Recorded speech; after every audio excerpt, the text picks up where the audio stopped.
Pak peserta Day series Fakultas Psikologi UI. Buat yang belum kenal saya, perkenalkan, saya adalah Debbie Purba, Manajer Riset dan Pengabdian Masyarakat Fakultas Psikologi UI. Research Day Series ini adalah acara yang kami selenggarakan setiap bulan untuk menyebarkan pengetahuan dari semua kelompok riset yang ada di Fakultas Psikologi UI ini. Kita punya 13 kelompok riset, jadi setiap bulan pasti ada yang akan present ya. Nah, pada bulan ini sudah seri yang kelima untuk tahun ini, dan ini akan menampilkan seorang anggota kelompok riset Leadership, Decent Work, and Diversity. Sebagai narasumber kita hari ini adalah Mbak Eka Gatari, MC psikolog. Beliau adalah PhD student di Maastricht University, dan beliau juga adalah dosen di Fakultas Psikologi UI. Online dari Maastricht ya, Mbak Tari, saat ini katanya pukul 8.30 pagi di waktu Central European Time. Untuk selanjutnya nanti mungkin tentang Mbak Tari akan diperkenalkan oleh moderator kami hari ini adalah Mbak Corina Rianto Putra PhD. Beliau adalah Ketua Kelompok Riset Leadership, Decent Work, and Diversity. Untuk selanjutnya mungkin saya akan menyerahkan kepada Mbak Ori, kami biasa panggil Mbak Ori ya, Mbak Ori untuk melit acara ini. Silakan Mbak Ori.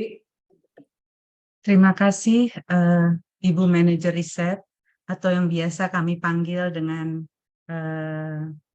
penuh sayang ya, Mbak Debbie.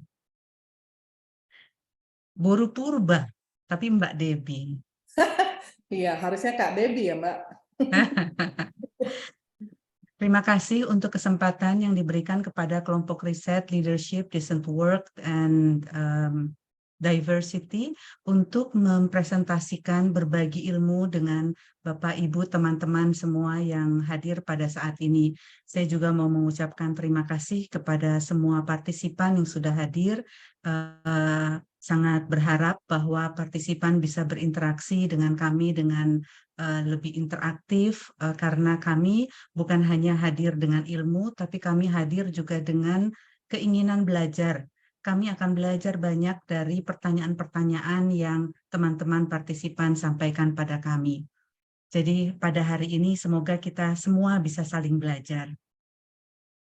Secara khusus saya mengucapkan selamat datang kepada Ibu Dekan Fakultas Psikologi Undip. Saya lihat Ibu Witri ada di sini.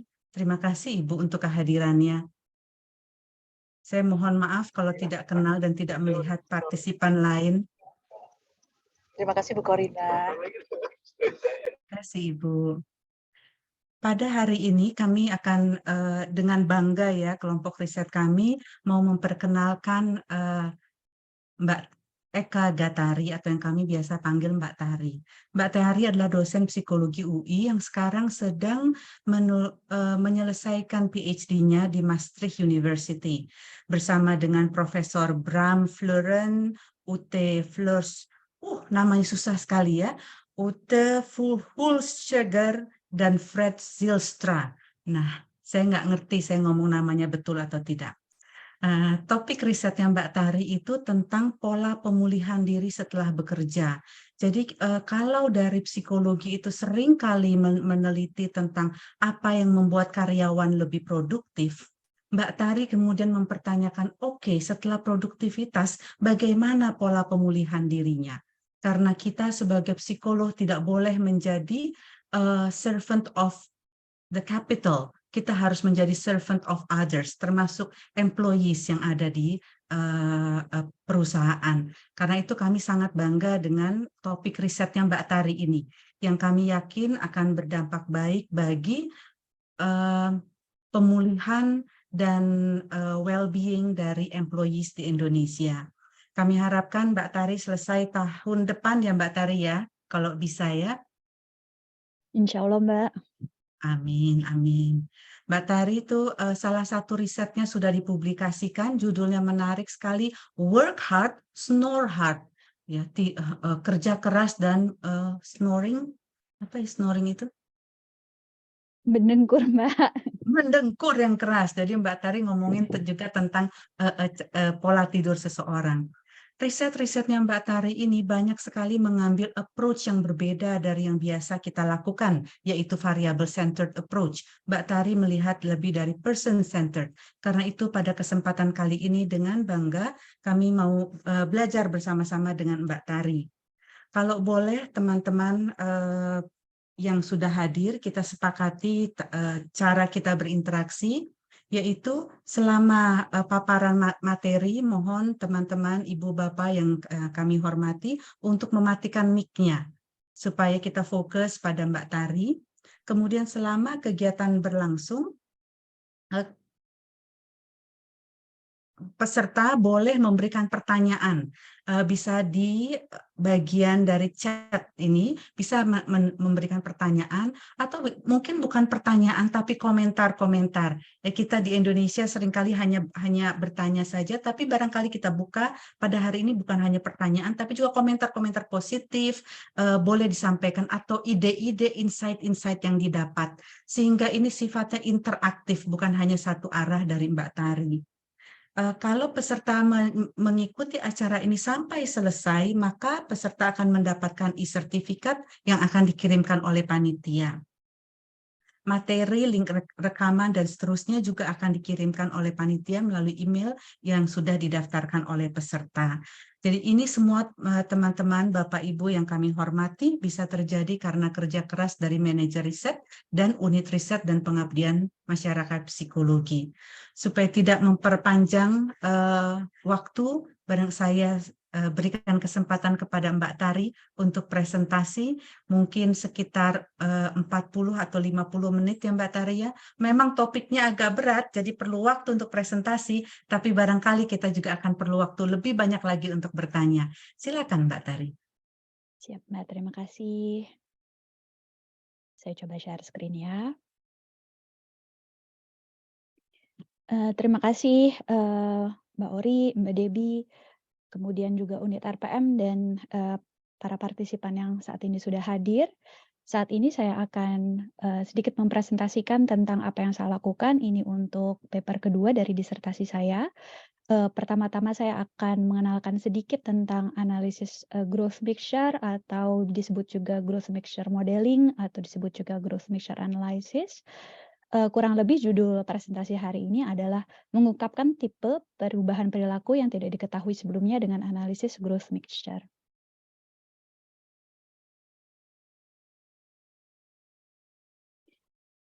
Perkenalkan lagi, saya adalah anggota kelompok riset Leadership Diversity dan Decent Work, juga dosen dan saat ini sedang menjalani PhD tahun keempat di Mastery University dengan pembiayaan BPPLN Dikti. Saya dibimbing oleh Dr. Bram Fluren, Prof. Ute Hulsheger, dan Prof. Fred Zelstra. Dan ini ada 2 publikasi selama studi. Yang terakhir, yang tentang Sweet Dreams Are Made of This, juga tentang person center, tapi dengan teknik yang lain. Insya Allah sudah diterima di Journal of Occupational Health Psychology, alhamdulillah, dan sedang menunggu publikasi. Untuk tentang publikasi ini mungkin selanjutnya juga bisa nanti mengecek Instagram kami di Leadership Decent Work dan Diversity untuk nanti ketika sudah publikasi, insya Allah juga akan saya sampaikan ringkasannya. Nah, tentang growth mixture modeling sendiri sebenarnya dia membahas tentang perubahan, dan perubahan ini sangat penting karena sebagai mungkin kita juga tahu sebagai manusia bahwa perubahan itu hanyalah adalah satu-satunya hal yang konstan. Jadi yang namanya manusia itu selalu berubah-ubah setiap harinya, setiap detik, setiap jam bahkan, entah itu masalah perasaan, mood, atau kemudian juga ada perubahan terkait dengan tingkah laku dan pikiran dan seterusnya. Nah, untuk melihat perubahan ini ada 2 pendekatan atau 2 kacamata, yaitu fokus kepada variabel yang diteliti atau kita sebut dengan variable centered approach, dan juga ada kacamata yang lain yaitu fokus kepada keunikan individunya atau person centered approach. Kalau misalnya variable centered approach ini dia fokus pada perubahan yang memang terjadi pada sampel secara keseluruhan dan melihat satu jenis perubahan dari sekelompok orang atau sekelompok sampel yang telah ditentukan sebelumnya. Jadi kalau misalnya untuk variable centered approach yang kita fokuskan adalah kemudian fenomenanya seperti apa sih? Jadi istilahnya kalau misalnya kita mau lihat bagaimana sih perkembangan anak, kemudian yang dilihat adalah misalnya katakanlah, perkembangan, berat badan dari anak dari usia 0 sampai misalnya dari 2 tahun. Tapi kalau menggunakan variable centered approach yang dilihat adalah secara umumnya perkembangan, si anak dari usia 0 sampai 2 tahun itu secara keseluruhan atau secara umum itu seperti apa. Kalau misalnya di karyawan misalnya untuk perkembangan karir, bagaimana dia dari pertama kali masuk, kemudian, dia jadi, nanti leader itu seperti apa kira-kira. Tapi kalau untuk variable approach ini memang dia hanya melihat satu jenis perubahan saja. Atau kalau misalnya memang sudah diketahui sebelumnya kira-kira apa sih yang membuat ada perbedaan antara, perkembangan dari, kelompok tertentu, maka juga dapat menggunakan, si pengelompokan tersebut. Misalnya kalau misalnya untuk, kita sudah tahu bahwa katakanlah variabelnya adalah, jenis kelamin, laki-laki, perempuan. Kalau untuk perkembangan tinggi badan, mungkin perkembangan dari, laki-laki itu berbeda dengan, perkembangan dari perempuan misalnya.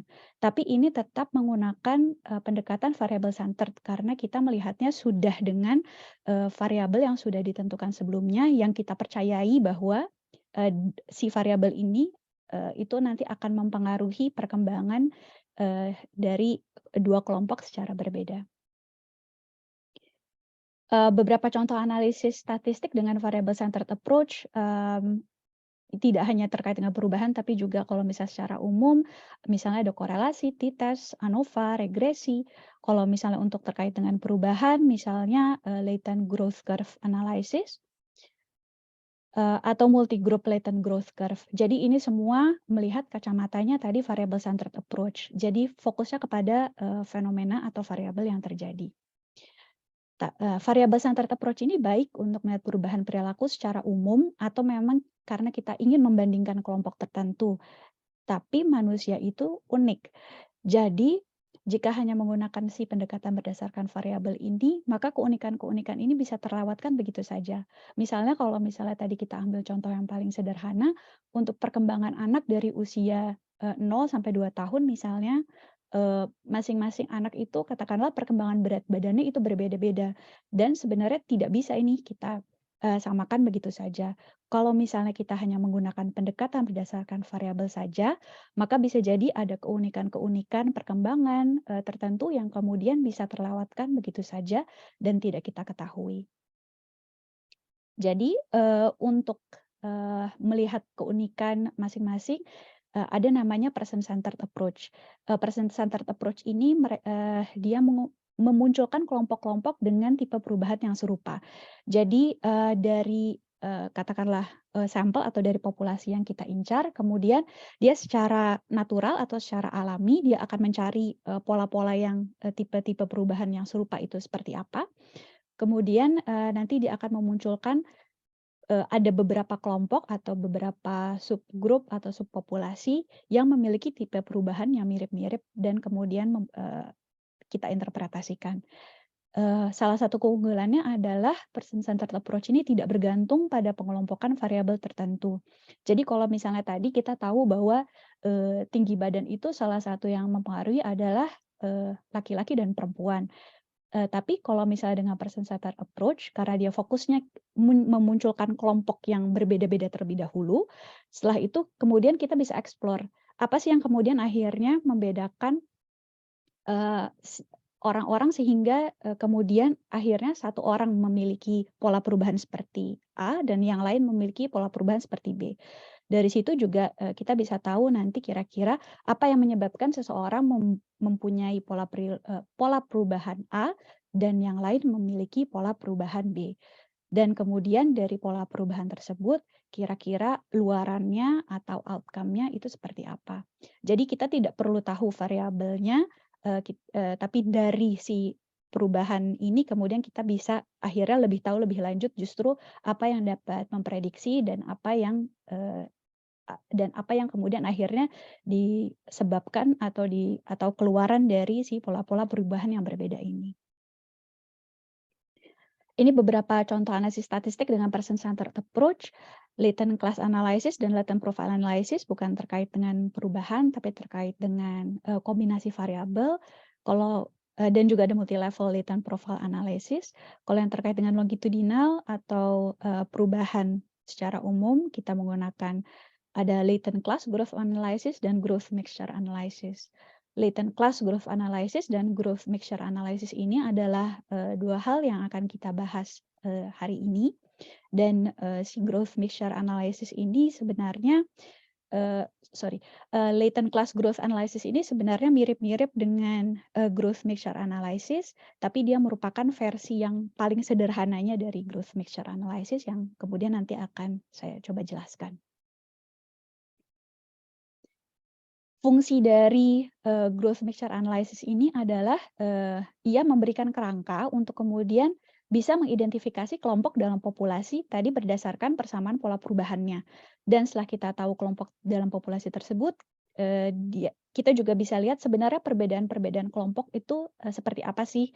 Jadi misalnya apakah satu kelompok memiliki, misalnya ada satu kelompok yang kenaikan tinggi badannya misalnya cepat sekali dibandingkan yang lain, begitu misalnya, dan seterusnya. Ini beberapa contoh aplikasi penelitiannya dalam berbagai bidang. Saya coba untuk ambil beberapa contoh dari bidang-bidang lain selain PIO, karena hari ini kita akan membahas penelitian saya yang terkait dengan PIO. Misalnya ini terkait dengan behavioral engagement dan academic achievement. Di sini peneliti ini menemukan bahwa si orang-orang yang ada dua kelompok behavioral engagement. Jadi ada ada anak-anak yang ketika dia TK dia kurang terlalu dia itu kemudian behavioral engagement-nya itu tinggi sekali, tapi kemudian ketika dia menuju ke kelas 2 SD dia kemudian menurun.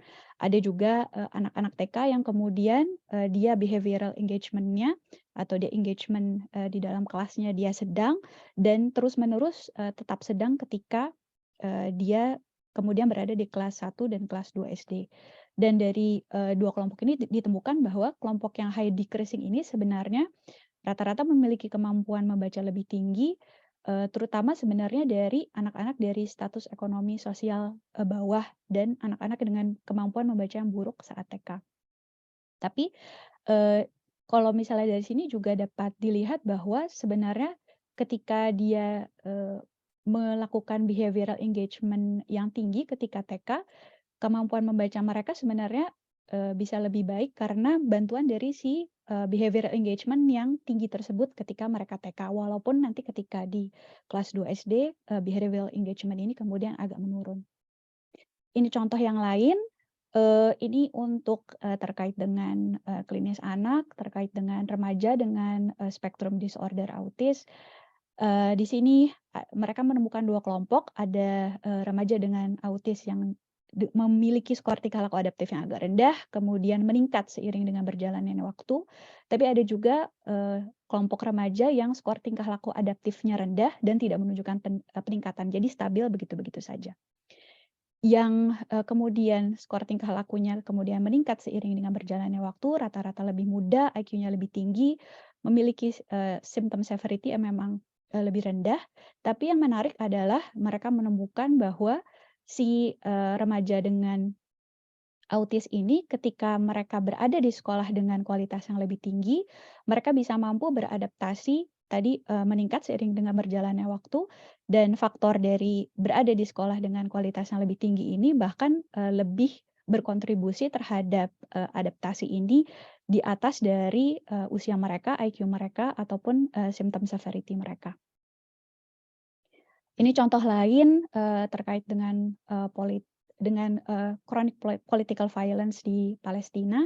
Mereka menemukan bahwa orang-orang di sana memiliki trajektori atau perubahan PTSD yang dari moderat kemudian improving atau membaik. ada yang tetap kronis dengan PTSD, ada yang sangat tinggi juga tingkat PTSD-nya, tapi kemudian sedikit demi sedikit membaik. Dan orang yang membaik ini rata-rata prediktornya adalah mereka hanya sedikit terpapar dengan kekerasan yang bersifat politis dan hanya sedikit mengalami kekurangan sumber daya. Jadi dari sini juga bisa dilihat bahwa growth mixture modeling bisa melihat untuk kira-kira apa sih yang kemudian bisa membantu seseorang tadi untuk lebih baik lagi dibandingkan kelompok yang lain istilahnya. Ada juga kalau misalnya terkait dengan klinis, misalnya ini si growth mixture modeling ini juga bisa digunakan untuk melihat apakah intervensi yang diberikan itu berhasil atau tidak. Dari penelitian ini misalnya ia mengidentifikasikan 6 subpopulasi dari mahasiswa yang sering meminum alkohol. Salah satunya adalah mahasiswa-mahasiswa yang sebenarnya mereka meminum alkohol tidak terlalu banyak, tapi mereka memiliki respons intervensi yang baik. Tapi kalau misalnya dilihat dari growth mixture modeling-nya, pada suatu saat mereka tetap kembali kepada kebiasaan awal mereka setelah 12 bulan. Bahkan 11% dari sampel mereka tidak menunjukkan perubahan yang signifikan selama periode 12 bulan. Ini memang contohnya terkait dengan klinis, tapi juga bisa misalnya diaplikasikan ke intervensi-intervensi yang lain untuk melihat apakah kemudian kebanyakan dari orang dalam kelompok yang kemudian menjadi sampel kita, apakah kemudian berhasil diintervensi atau ada memang sebagian-sebagian yang tidak bisa diintervensi, dan apa sih sebenarnya yang dapat memprediksi dan apa akibatnya kalau misalnya mereka tidak dapat diintervensi dengan baik. Ini kalau tidak salah contoh penelitian yang terakhir, walaupun banyak tadi contoh penelitiannya terkait dengan klinis, pendidikan, kemudian juga perkembangan, tapi sebenarnya kalau misalnya terkait konsumen, growth mixture modeling ini pun juga dapat digunakan. Misalnya contohnya di sini mereka melihat terkait dengan frekuensi traveling, berpergian, dan ingin melihat bagaimana caranya orang-orang itu dapat berpergian di dalam negaranya, gimana sih caranya untuk bisa sustain si tourism ini atau si industri pariwisata. Mereka menemukan ada 4 kelompok dari memang yang sering traveling jadi semakin sering untuk traveling, ada yang tidak terlalu sering traveling dan kemudian menjadi tambah tidak sering traveling, atau yang terkadang traveling tapi mereka juga perlahan-lahan untuk meningkatkan frekuensi berpergiannya. Dan terakhir adalah orang-orang yang jarang sekali melakukan berpergian atau traveling tapi sedikit demi sedikit berusaha untuk meningkatkan frekuensi traveling mereka. Dan kebanyakan yang di dalam tadi kelompok terkait dengan mereka tidak sering berpergian, tapi mencoba untuk perlahan berpergian, mereka rata-rata tidak dapat berpergian secara jangka panjang karena faktor demografi seperti usia yang lebih tua, tinggal di kota besar, tapi penghasilannya kecil, atau dengan status pernikahan yang agak rumit seperti misalnya mereka bercerai atau single parent. Jadi kalau misalnya bisa dilihat dari contoh-contoh penelitian yang tadi sudah disebutkan, sebenarnya banyak sekali fungsi-fungsi dari growth mixture modeling. Mulai dari tadi melihat apakah kemudian perilaku-perilaku dari misalnya ini orang-orang itu sering berpergian atau tidak, kemudian juga terkait dengan perkembangan, tadi terkait dengan apakah mereka dapat beradaptasi atau tidak, sampai kemudian dengan melihat efektivitas intervensi. Sebenarnya cara-cara untuk melakukan langkah-langkah untuk melakukan growth mixture modeling ini ada seperti apa sih? Langkah-langkahnya secara umum ini ada 4 yang bisa dilihat di Ram and Grimm tahun 2009. Pertama-tama kita mendefinisikan masalah. Biasanya masalah yang bisa dijawab oleh growth mixture modeling adalah kalau misalnya memang kita ingin memunculkan si kelompok-kelompok tersebut. Karena misalnya kita menemukan dari berbagai penelitian bahwa ada berbagai macam tipe perubahan, tapi kemudian tidak jelas sebenarnya perubahan yang perubahan terkait dengan fenomena tersebut sebenarnya seperti apa sih, dan dari berbagai macam perbedaan perubahan tersebut, jangan-jangan memang tidak hanya ada satu jalur perubahan, tapi ada beberapa jalur perubahan yang kemudian bisa kita temukan. Dari sini kemudian kita mendefinisikan masalahnya. Dalam mendefinisikan masalah ini sangat penting bagi growth mixture modeling untuk memiliki teori yang kokoh, karena sifat dari growth mixture modeling ini adalah sifatnya exploratory. Jadi bentuknya tidak berbentuk hipotesis, karena kita sama sekali tidak tahu nanti kira-kira yang muncul itu bentuknya perubahannya seperti apa. Kecuali kalau misalnya kita hanya mereplikasi penelitian growth mixture modeling tertentu. Jadi kalau misalnya belum ada penelitian terkait dengan fenomena yang kemudian kita cari, biasanya yang kemudian disampaikan bukan berbentuk hipotesis, tapi yang disampaikan adalah berbentuk pertanyaan. Misalnya bentuk pertanyaannya, apa saja tipe-tipe perubahan, misalnya tipe perubahan berat badan, atau apa saja macam-macam tipe perubahan tinggi badan. Lalu kemudian pertanyaan lain, bagaimana hubungan misalnya perkembangan tinggi badan dengan pola gizi misalnya. Jadi bentuknya pertanyaan dan bukan hipotesis. Tapi dari teori-teori yang ada, kita sudah bisa menduga-duga atau berekspektasi kira-kira sebenarnya yang nanti munculnya itu ada berapa jalur perubahan dan seterusnya. Dan penggunaan teori ini sangat penting karena nanti ketika kita kemudian melihat hasil dari growth mixture modeling kita, yaitu kita coba spesifikasikan dan kita coba estimasi, pemilihan dari model akhir yang kemudian kita pilih itu juga harus berdasarkan teori. Jadi walaupun tadi sifatnya exploratory, tapi bukan berarti bahwa kita kemudian akhirnya memilih satu kelompok hanya berdasarkan pada model fit saja, atau kira-kira model yang mana yang paling baik, tapi harus juga didasarkan pada teori. Itu yang ingin saya tekankan.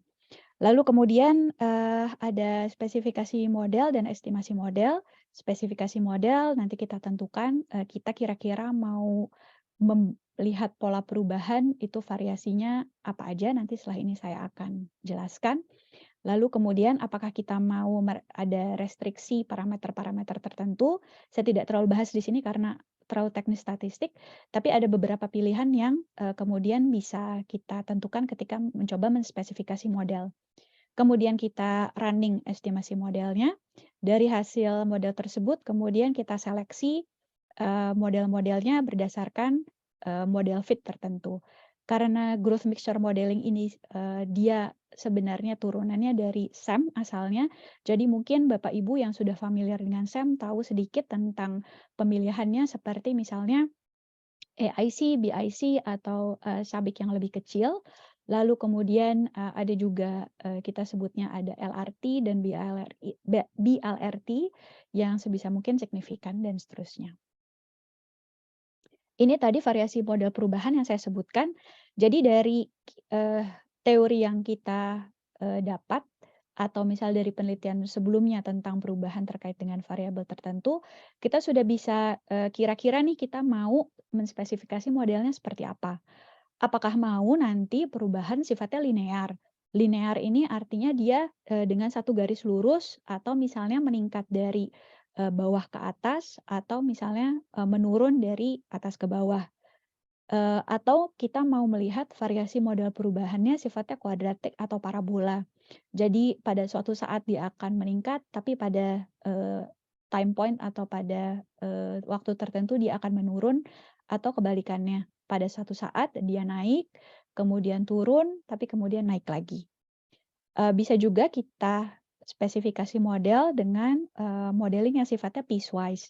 Kalau piecewise ini, atau kalau misalnya di latent growth curve kita namakan discontinuous, dia jadi kita estimasi perubahan sampai kepada titik waktu tertentu yang kita tentukan, lalu kemudian ada piece lain atau slope kedua yang kemudian kita estimasi lagi berikutnya.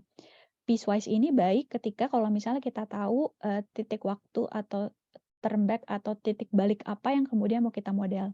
Jadi misalnya kalau misalnya kita sedang mengintervensi seseorang, itu seperti titiknya. Jadi dari titik sebelum dia berubah sampai dia mendapat intervensi kita sebut sebagai slope 1. Kemudian dari intervensi sampai kemudian kita mau melihat apakah dia sustain dengan intervensi itu atau tidak, sampai ke titik waktu yang lain itu kita sebut slope 2. Misalnya kita lihat sebulan sebelum dia intervensi itu slope 1, kemudian titik baliknya adalah intervensi, kemudian kita lihat setelah sebulan kemudian setelah intervensi dia perubahannya seperti apa. Bisa jadi dia awalnya meningkat, kemudian menurun, atau misalnya meningkat, kemudian setelah titik balik tersebut tetap sama seperti itu saja dan seterusnya.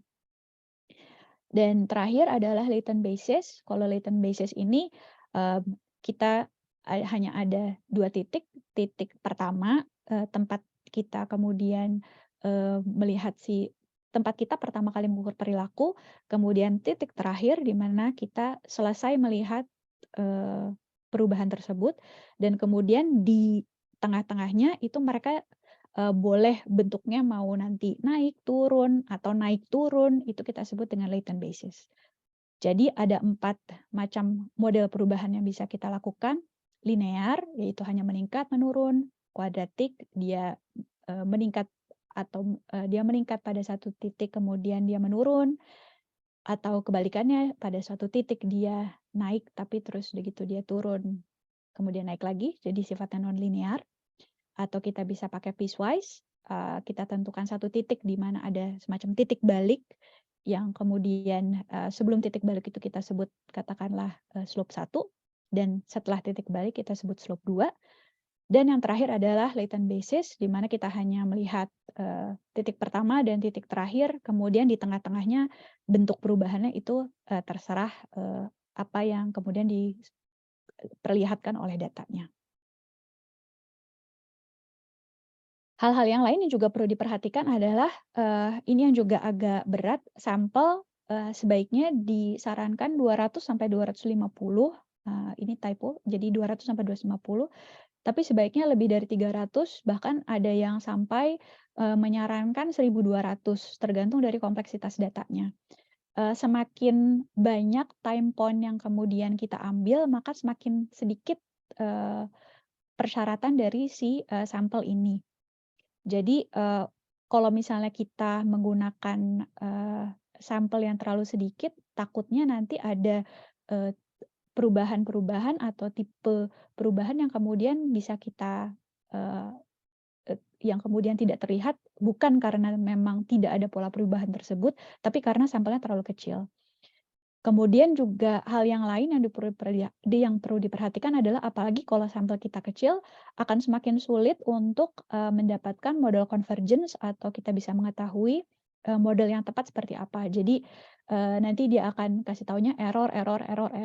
Nah ini kalau misalnya sampelnya kecil itu juga nanti bisa bermasalah terkait dengan model error ini. Mungkin Bapak Ibu yang juga sering melakukan SEM juga agak familiar dengan error yang didapat dari model karena sampel yang kecil.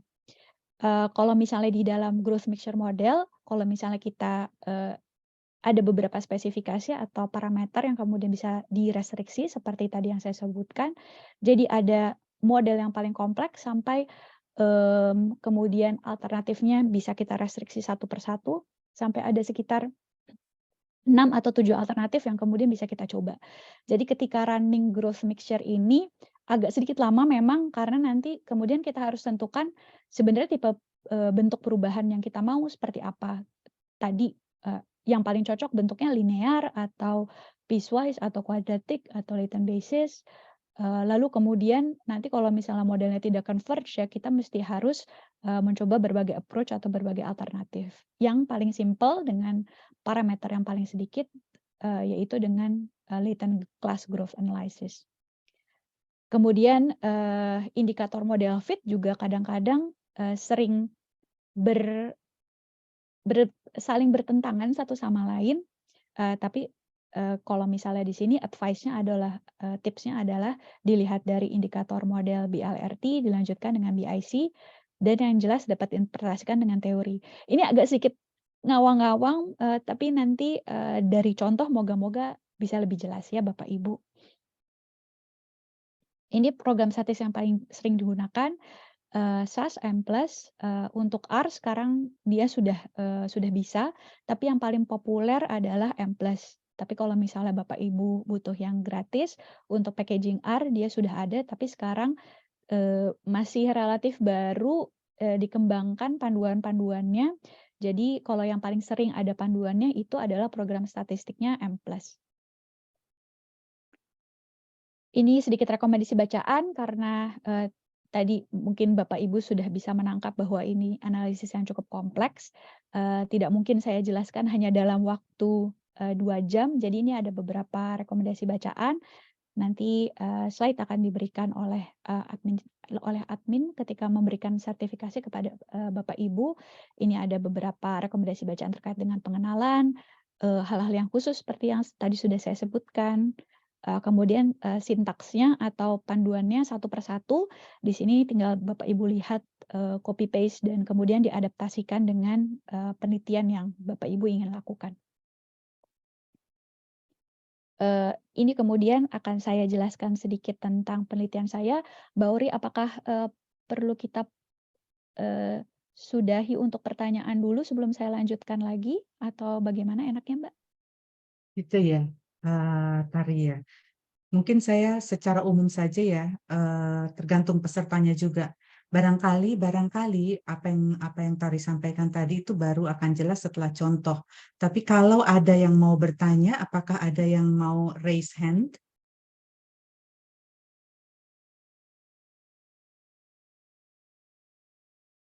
Kita tunggu beberapa saat. Kalau ada yang mau raise hand, kalau ada burning questions tentang asumsi dasar dari metode ini, tentang cara analisisnya. Kalau ada yang mau bertanya, dipersilahkan untuk raise hand.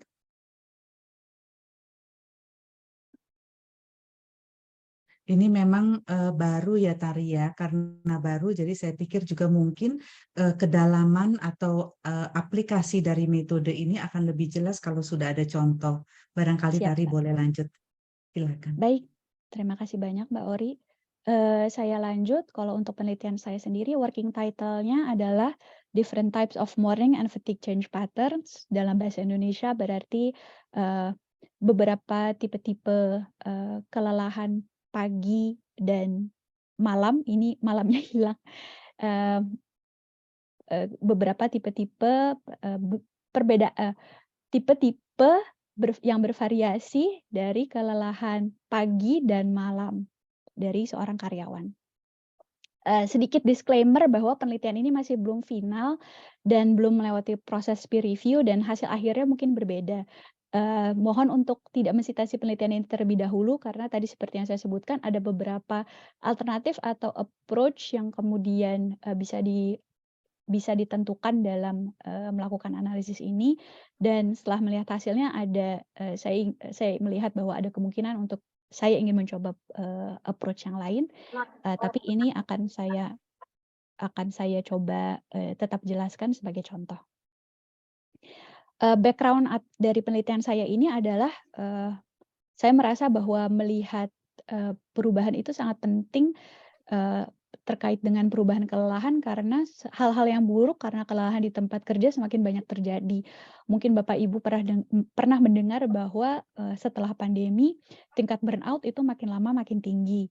Dan, si akumulasi kelelahan ini dapat kemudian mengarah pada kesehatan mental yang fisik dan buruk, dan kemudian nanti tidak hanya mempengaruhi performa dari karyawan, tapi juga nanti, bisa menyebabkan bahkan karyawan itu tidak dapat bekerja, sama sekali atau kita sebut dengan work disability.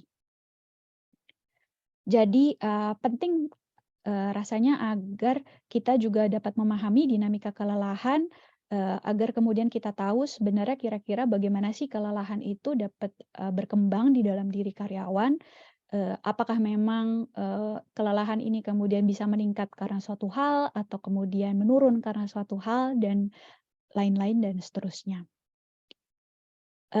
Yang sudah diketahui sebelumnya adalah ini ada penelitian, sebelumnya dari Weichel tahun, 2021 bahwa secara umum, karyawan ini dia akan meningkat kelelahannya dari hari Senin sampai pertengahan minggu, yaitu sampai hari Kamis. Kemudian akan drop atau menurun ketika mendekati hari-hari weekend, yaitu Jumat, Sabtu, dan Minggu. Kalau misalnya menurut teorinya adalah si Wakefield ini bilang bahwa sebenarnya tidak serta-merta bahwa kelelahan dari karyawan itu meningkat karena semakin hari semakin banyak beban yang ia rasakan, tapi juga kelelahan ini bisa berubah karena dia juga melihat cues atau guidance dari hari. Jadi kalau misalnya dia mikir, mungkin ada bapak ibu yang merasa bahwa, aduh ya ampun hari Rabu, masih baru hari Rabu nih, masih lama menuju weekend. Nah itu biasanya kelelahan akan meningkat sampai pertengahan minggu, untuk kemudian akhirnya ketika kita mengekspektasikan, wah sebentar lagi kita akan istirahat. Nah itu saatnya bagi kita untuk merasa lebih rendah kelelahannya karena ada ekspektasi bahwa kemudian kita itu akan nanti bisa beristirahat di akhir minggu. Cuma mungkin yang juga Bapak Ibu sudah tahu bahwa atau pernah merasakan bahwa kadang-kadang kelelahannya tidak seperti ini nih. Kadang-kadang kita ngerasa bahwa kok capek ya, mulai dari hari Senin sampai hari Minggu kita tidak merasa kita recover, kita tidak merasa bahwa kita itu sudah bisa memulihkan diri dengan baik, sehingga di minggu berikutnya bukannya kita memulai hari Senin dengan rasa kelelahan yang rendah, yang ada tetap aja rasa lelahnya tinggi. Lalu juga ada orang-orang yang kemudian dia stresor di dalam pekerjaannya itu sangat tinggi, sehingga dari hari Senin sampai hari Jumat dia merasa makin lama perubahan kelelahannya atau semakin lama kelelahannya itu semakin meningkat. Jadi tidak ada efek dari dia kemudian looking forward atau dia berekspektasi pada weekend, tapi yang ada tetap saja stresnya dia dari hari Senin sampai hari Jumat itu meningkat dengan drastis karena apa yang kemudian ia temui di pekerjaannya.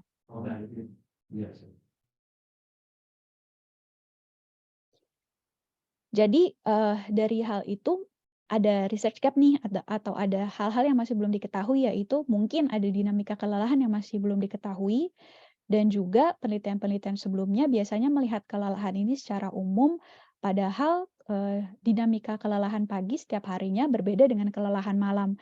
Jadi kalau misalnya orang-orang ketika bangun dari tempat tidur, kemudian kita tanya, bagaimana kelelahan Anda saat ini?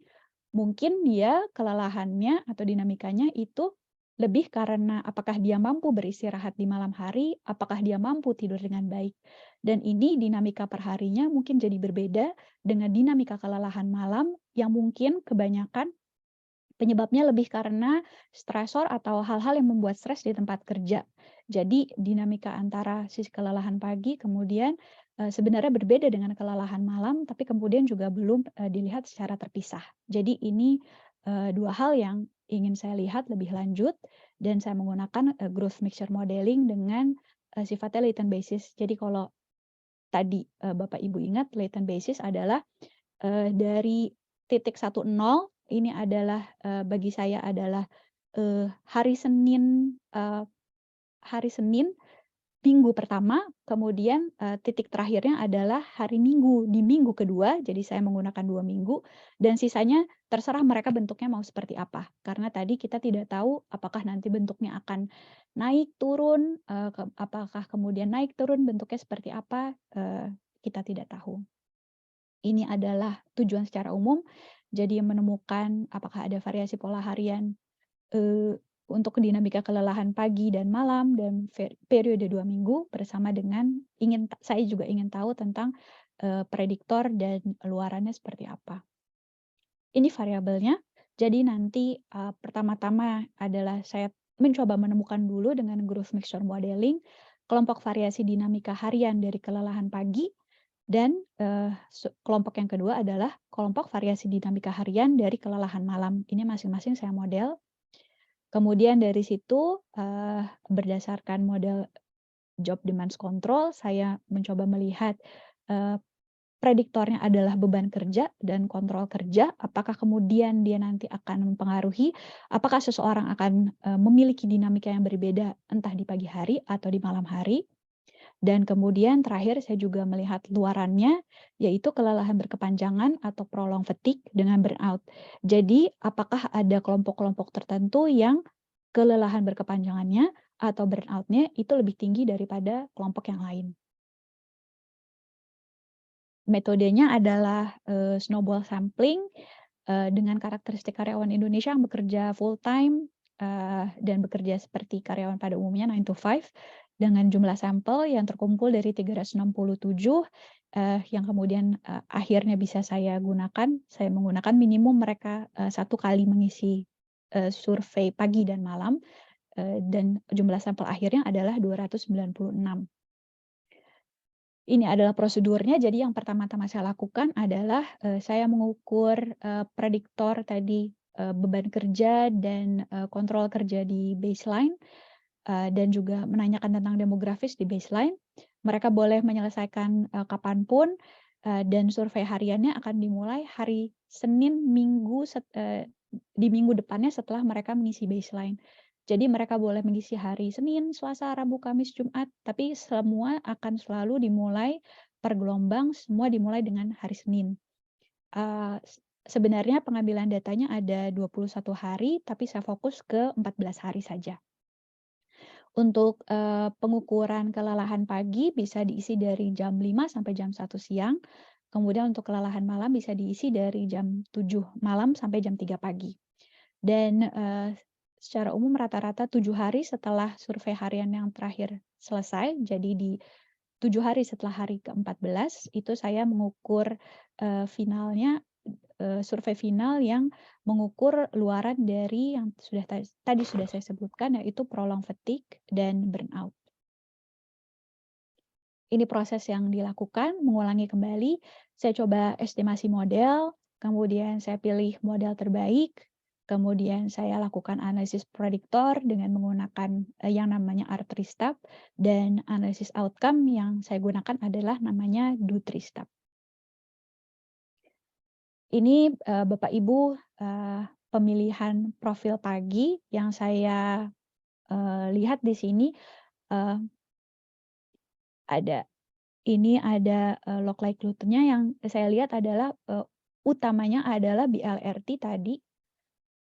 BLRT-nya yang penting adalah signifikan di sini. Jadi ada kemungkinan untuk yang model kelima BLRT-nya tidak bisa diukur, jadi BLRT-nya tidak converge. Tapi bisa dilihat bahwa alternatifnya kalau kita lihat dari BLRT utamanya adalah yang profil 2, 3, atau 4. Kemudian kita lihat AIC, BIC, dan SABIC ini tadi kalau misalnya Bapak Ibu ingat saya sebutkan, semakin kecil semakin baik. Sebenarnya kalau misalnya kita lihat dari yang paling kecil adalah sebenarnya profil ketiga. Ini juga bisa dibantu dengan menggunakan elbow plot di bawah.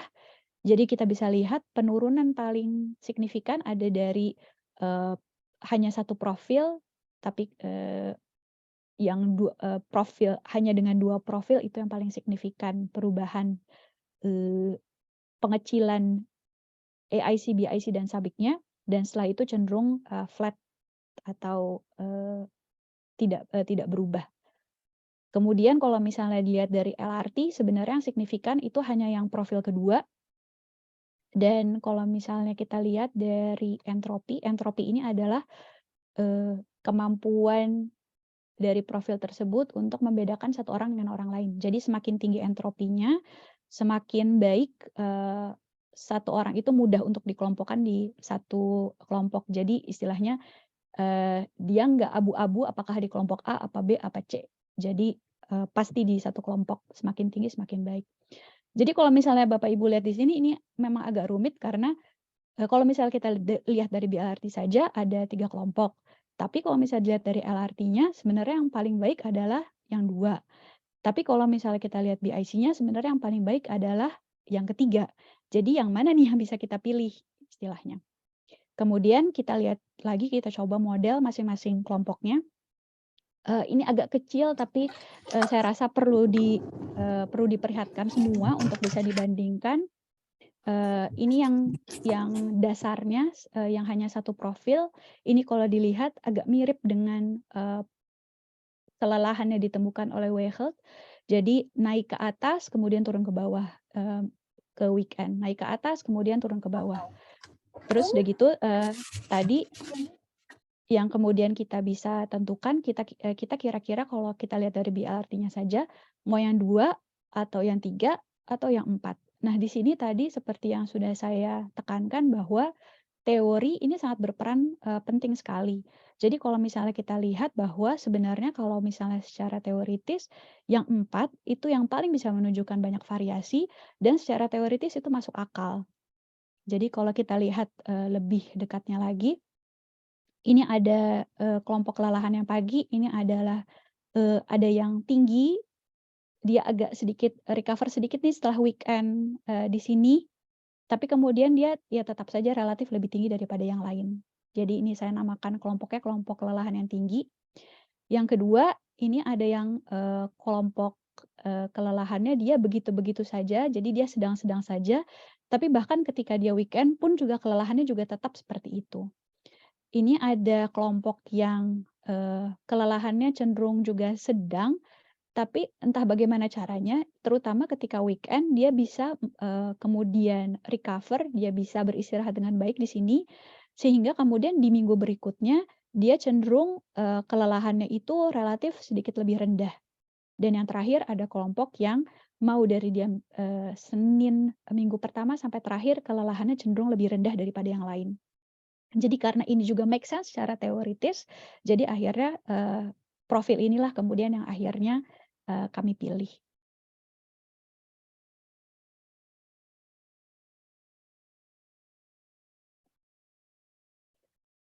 Ini bentuk tabel prediktor dari kelelahan yang pagi, ini sudah saya singkat, jadi hanya highlight yang penting-penting saja.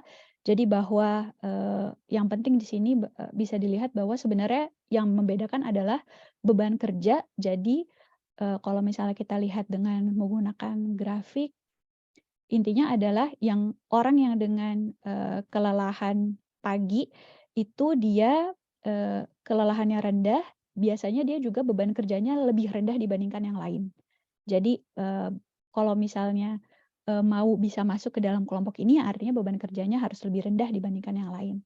Tapi untuk kontrol kerja itu tidak berpengaruh kepada pengelompokan dari kelompok-kelompok ini. Jadi kalau untuk kelelahan pagi atau kita sebutnya kelelahannya masih sisa-sisa sedikit walaupun kita berusaha untuk istirahat, tetap aja kelelahannya nggak hilang, itu utamanya karena masalah beban kerja, tapi relatif karena kalau kita mau berada di kelompok ini ya berarti beban kerjanya harus lebih rendah.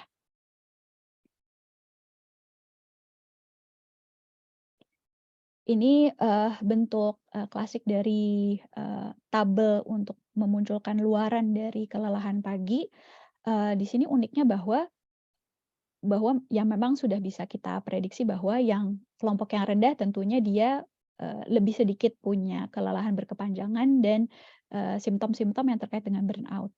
Cuma kalau misalnya kita lihat lebih lanjut lagi,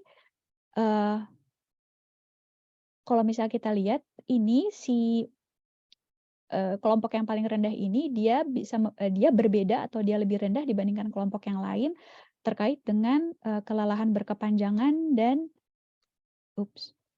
dia terkait dengan kelelahan berkepanjangan dan kelelahan yang lebih rendah dibandingkan ke yang lain. Tapi kalau misalnya kita bandingkan ke simptom-simptom burnout yang lainnya, begitu kita bandingkan dengan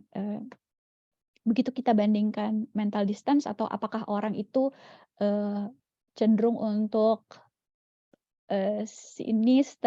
cenderung untuk dia mau avoid atau dia mau lari dari pekerjaannya, apakah dia merasa sulit berkonsentrasi, dan secara umum dia merasakan burnout dan merasakan simptom-simptom bahkan seperti ada depresi dan kemudian kecemasan, psikosomatis dan seterusnya. Kalau kita lihat yang rendah di sini kelompok kelelahan pagi yang rendah itu dia hanya lebih rendah dibandingkan dengan yang sedang dan yang tinggi. Jadi kalau misalnya kita lihat lagi begitu yang ini yang dia kelelahannya dari sedang tapi dia mampu recover, sudah tidak berbeda lagi dengan kelompok yang rendah, kalau misalnya kita mau melihat mental distance, cognitive impairment, dan burnout core symptoms, dan yang lain. Dan yang uniknya lagi adalah si kelompok yang rendah ini, itu dia tidak berbeda dengan kelompok yang tinggi kalau misalnya kita bandingkan emotional impairment-nya. Jadi emotional impairment ini adalah kalau misalnya seseorang tuh merasa dia sangat sensitif sekali, gampang marah, reaktif, dia merasa emosinya meledak-ledak, itu perbedaannya hanya di si kelompok yang lebih rendah, tapi hanya dengan kelompok yang medium atau stable di sini.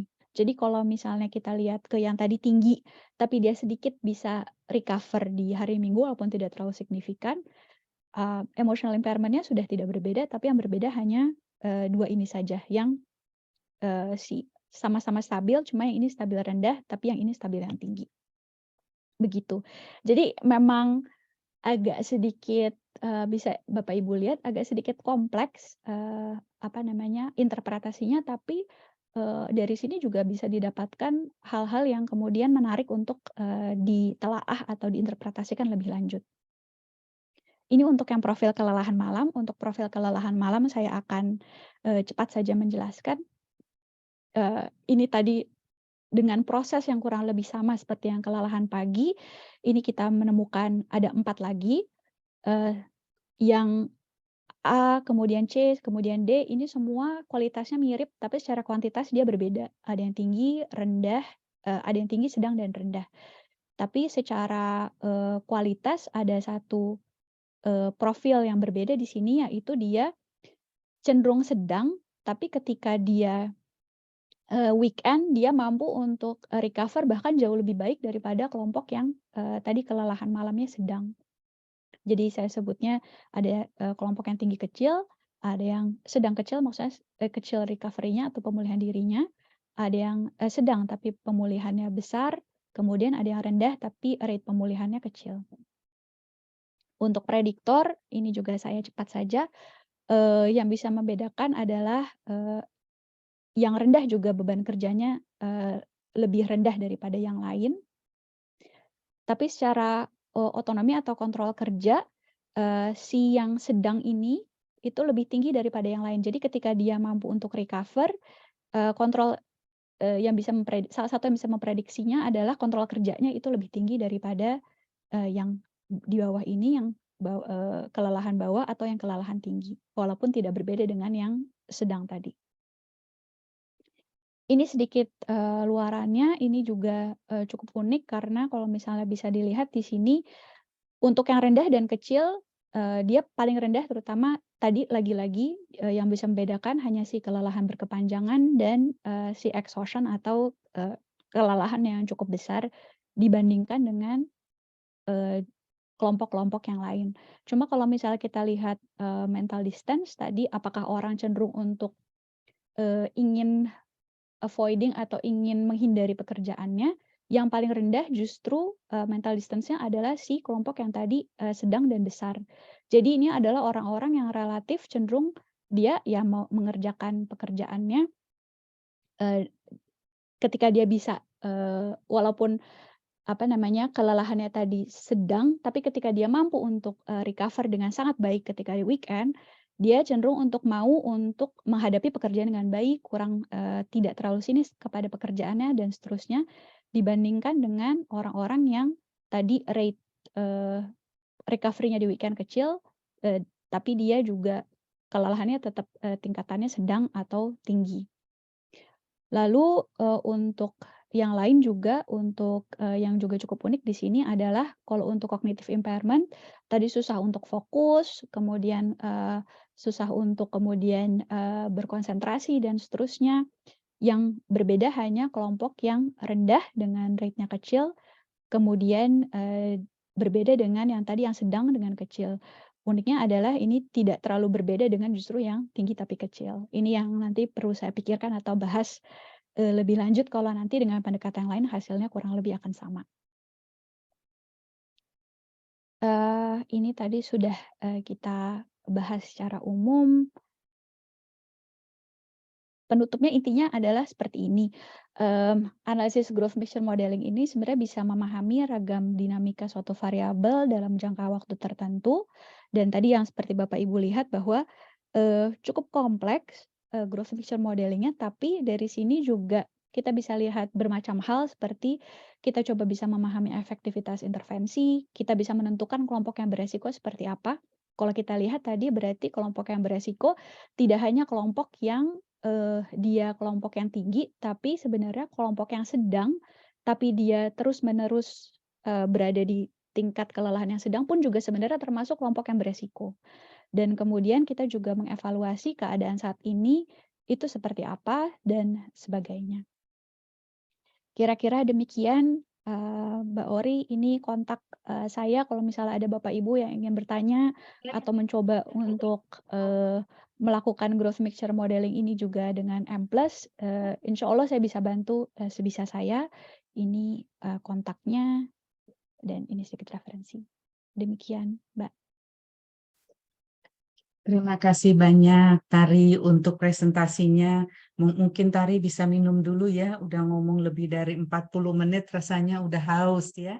Sambil menunggu, jadi barangkali Bapak Ibu teman-teman sekalian, bolehkah saya minta teman-teman semua mengisi chat box? Saya sudah lihat ada 2 pertanyaan, tapi sebelum kita membahas 2 pertanyaan itu, bolehkah teman-teman mengisi di chat box hal apakah yang baru, yang insightful, yang membingungkan, yang menarik? Apa kesan teman-teman terhadap presentasi pada hari ini? Ditunggu sekali untuk semuanya berespons di chat box. Sehingga Mbak Tari yang sudah ngomong 45 menit itu merasakan apa yang disampaikan tadi juga ada dampaknya. Ditunggu chat box-nya diisi. Apakah ada hal-hal baru, hal-hal yang insightful, atau yang membingungkan, atau hal-hal yang menarik? Silakan tulis saja kesan-kesannya. Tidak perlu spesifik, tapi kesannya teman-teman. Jadi sambil menunggu teman-teman mengisi, izinkan saya untuk tidak merangkum karena masalah topiknya besar, tapi barangkali mengungkapkan hal-hal yang menarik menurut hemat saya. Tadi Mbak Tari sudah bicara tentang 2 hal besar sebetulnya. Yang pertama adalah tentang growth mixture analysis. Yang ini berupaya barangkali sedikit berbeda dengan variable approach, variable centered approach.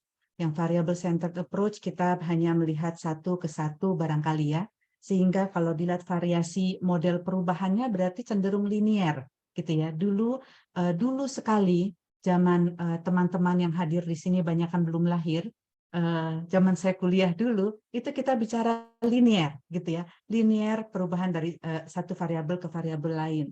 Kemudian dengan ilmu berkembang kita juga melihat adanya peran moderator dan untuk melihat ada mungkin U-shape atau U yang terbalik gitu ya. Ada bentuk tertentu dari perubahan. Sekarang ini ada hal-hal lain lagi yang kita pelajari, karenanya ada metode-metode yang baru. Sehingga metode baru ini barangkali menjadi tantangan untuk kita untuk pelajari, kita sebagai akademisi untuk mempelajari lebih banyak. Terima kasih untuk teman-teman yang sudah menuliskan kesan-kesannya, ditunggu yang belum. Itu yang pertama tadi yang Tari ungkapkan tentang metodenya sendiri. Tapi yang kedua yang tidak kalah menariknya adalah hasil risetnya yang menunjukkan dinamika perubahannya antara orang-orang yang perubahan kelelahan pagi dan malam dan apa dampaknya terhadap emotional impact, burnout dan emotional impairment, dan variabel apa atau faktor apa yang sebetulnya berpengaruh untuk membuat adanya perbedaan yang clear sekali antara orang yang cukup tenang-tenang saja dengan orang yang lebih banyak emotional impairment-nya. Gitu ya, Tari ya? Ini simpelnya. Jadi kira-kira ada 2 hal barangkali yang bisa kita diskusikan. Tapi sebelum kita diskusikan itu, kita lihat dulu komentar tentang teman-teman dari teman-teman di sini. Kalau boleh, saya mau minta sebelum pertanyaan ya, karena pertanyaan itu akan 2 arah sifatnya. Bolehkah saya minta tolong Mas Didik atau Pak Didik Iswahyudi untuk cerita tentang insight yang didapat? Silahkan, Pak Didik. Open mic saja, Pak, atau Mas. atau Om? Izin Bu, ya terdengar ya suara saya. Saya izin off cam ya Bu. Ya pertama kali kebetulan juga secara tidak sengaja saya jadi respondennya Ibu Tari ya. Saya pernah di email pagi dan malam gitu. Waktu itu ya iseng juga dapat informasi dan oh ternyata ini ya cara analisisnya. Maksudnya itu hal yang baru buat saya sih. Nggak pernah dengar ada growth mixture modeling gitu. Jadi hal yang menarik. Kemudian tadi betul juga ternyata dinamika kelelahan yang bisa dilihat dari grafik itu ya apa ya cukup relate gitu ya. Hari Senin itu biasanya kalau dilihat jadi paling tinggi ya, dan mungkin di hari Sabtu Minggu karena kita juga suka off di situ kelihatan gitu ada penurunan di hampir sebagian besar kelompok gitu. Jadi maksudnya ya terima kasih ada ruang buat saya jadi lebih tahu konsep ini. Terima kasih.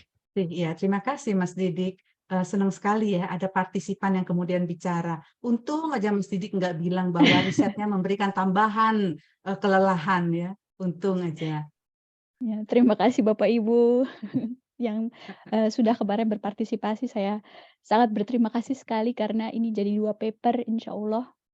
Nanti Amin, amin. moga-moga juga bisa dibuat summary-nya juga di Instagram akun KR ya Mbak. Terima kasih ya. Mbak Frida, Prof. Frida Mangunsong, maukah say something a little bit, Bu? Sebelum kita nanti kalau pertanyaan nih, Tari udah baca ya pertanyaannya sambil siapkan jawaban. Di rapat BGB, rapat BGB. Oh begitu, oh baik, baik Mbak, terima kasih. BGB.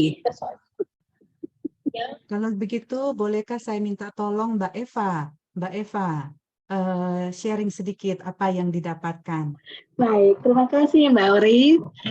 Halo Tari, senang sekali saya mendengar. Terus terang, memang ini merupakan sesuatu yang baru Mbak Ori buat saya. Apalagi selama ini memang saya kan relatif sedikit ya Mbak, pengetahuan saya berkaitan dengan industri PIO industri organisasi, karena saya memang lebih banyak di pendidikan sebenarnya. Tapi ini merupakan menurut saya ini pengetahuan baru buat saya. Walaupun mungkin tadi saya berusaha untuk memahami relate sih sebenarnya dengan tadi itu misalnya hari Minggu kelelahannya seperti apa. Sebenarnya kalau saya mencoba untuk berefleksi terhadap diri saya, oh iya ya seperti itu. Tapi yang saya coba highlight di sini adalah ini merupakan ilmu yang menurut saya relatif baru buat saya. Terima kasih tadi sudah membuat penelitian ini sehingga buat saya ini cukup insightful. Begitu Mbak Ori, terima kasih. Terima kasih Mbak Eva. Mbak Eva. Terima kasih. Berikutnya bolehkah saya minta Mas Tias Firmantio untuk say something? Ya, baik. Terima kasih sebelumnya Mbak Ori dan juga Mbak Tari atas pemaparannya. Jadi memang kalau dari konteks industri, saya punya ketertarikan melihat kondisi kelelahan ya. Kelelahan memang sangat sering dirasakan. Kebetulan juga ketika kerja itu kelihatan dilihat secara observasi aja gitu ya, rekan-rekan di setting pekerjaan itu banyak yang cenderung lebih tertekan di hari Senin, terus kembali cerah di hari Jumat gitu. Kemudian nanti kembali lagi di Minggu malam yang kita mungkin biasa sebut sindrom di hari Minggu itu ya, mandi blues itu, ya kemudian besoknya terbebani lagi, dan itu terus-terusan berulang. Ya, mungkin kalau memang penelitian ini bisa diadaptasi menjadi sebuah metode intervensi, jadi dasar intervensi, mungkin nanti akan sangat baik mungkin Mbak Tari untuk diberikan bagaimana ya, supaya sebenarnya kan tadi kan dijelaskan variabel yang menentukan adalah beban kerja dan juga kontrol salah satunya ya. Mungkin diadaptasi oleh perusahaan supaya bisa membuat sebuah sistem yang membuat pegawainya walaupun Senin mereka juga menikmati, Jumat itu tidak senang-senang pergi, tidak ingin buru-buru pulang gitu. Jadi engage sepanjang waktu, walaupun itu memang sangat-sangat sangat-sangat sulit ya, tapi bisa diupayakan. Terima kasih Mbak Tari atas pemaparannya, sangat baik. Ya, terima kasih banyak. Terima kasih Mas. Mbak Ike ada komentar kan Mbak? Oke. Maaf ya, saya off cam karena di kampus komputernya tidak bisa, malu-malu dia tidak bisa buka kamera. Tari selamat ya Tari. sudah sampai risetnya sudah nyaris selesai, tinggal selangkah lagi. Kalau buat saya sih, ya kalau konten mungkin beda ya. Saya dari psikologi perkembangan, Tari dari setting industri. Tapi dari segi metode penelitiannya, metode analisisnya, menurut saya ini menarik dan kita perlu consider juga di bidang keilmuan yang lain, di bidang psikologi lain ya. Bukan hanya dari PIO, mungkin banyak juga dari perkembangan, terutama ya tadi saya lihat awal-awal contohnya tuh Tari banyak pakai dari perkembangan malah ya. Jangan-jangan ini metode awalnya ditemukan oleh orang-orang perkembangan, which is yang saya sendiri belum tahu gitu. Jadi ini benar-benar membuka mata saya. Kita mesti consider salah satu approach ini ya, analisis ini untuk mungkin lebih memperkaya analisa kita di bidang psikologi perkembangan secara khusus. Terima kasih. Terima kasih Mbak Terima Ike, kasih, terima Mbak. kasih sekali. Berikutnya Ibu atau Mbak Rahmadina Syarafina Wibowo. Mohon sekalian Ibu memperkenalkan diri, apakah Ibu dosen atau mahasiswa di universitas mana, karena Ibu memberikan banyak pertanyaan. Saya yakin sudah mengetahui sedikit banyak tentang hal ini. Silakan Ibu, kesannya dan pertanyaannya sekalian.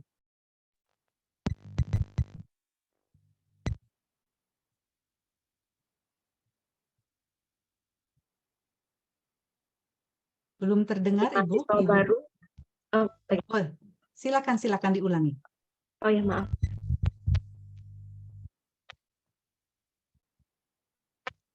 Siswa UI S2. Kemudian makasih sebelumnya Mbak Tari sudah mempresentasikan hasil kerjanya ya. Pasti butuh perjuangan, saya ngerasain nih terutama untuk komitmen partisipannya, tapi akhirnya sudah mau mencapai garis finish, sudah mau terbit papernya, semoga dilancarkan. Pesannya mungkin ini menjawab berbagai refleksi yang kita rasakan ya. Kalau misalnya kita mungkin curhat sehabis kerja, mungkin orang yang mendengar kayak, oh kamu mah kebanyakan ngeluh, mungkin gitu kali ya. Nah ini bisa memvalidasi perasaan kita semua sih, itu yang saya rasakan. Terima kasih Mbak Tari, Bu Korina. Terima kasih Mbak. Sekalian pertanyaannya Mbak kan mau tanya tentang longitudinal study, bagaimana untuk menjaga agar tidak ada orang-orang yang hilang.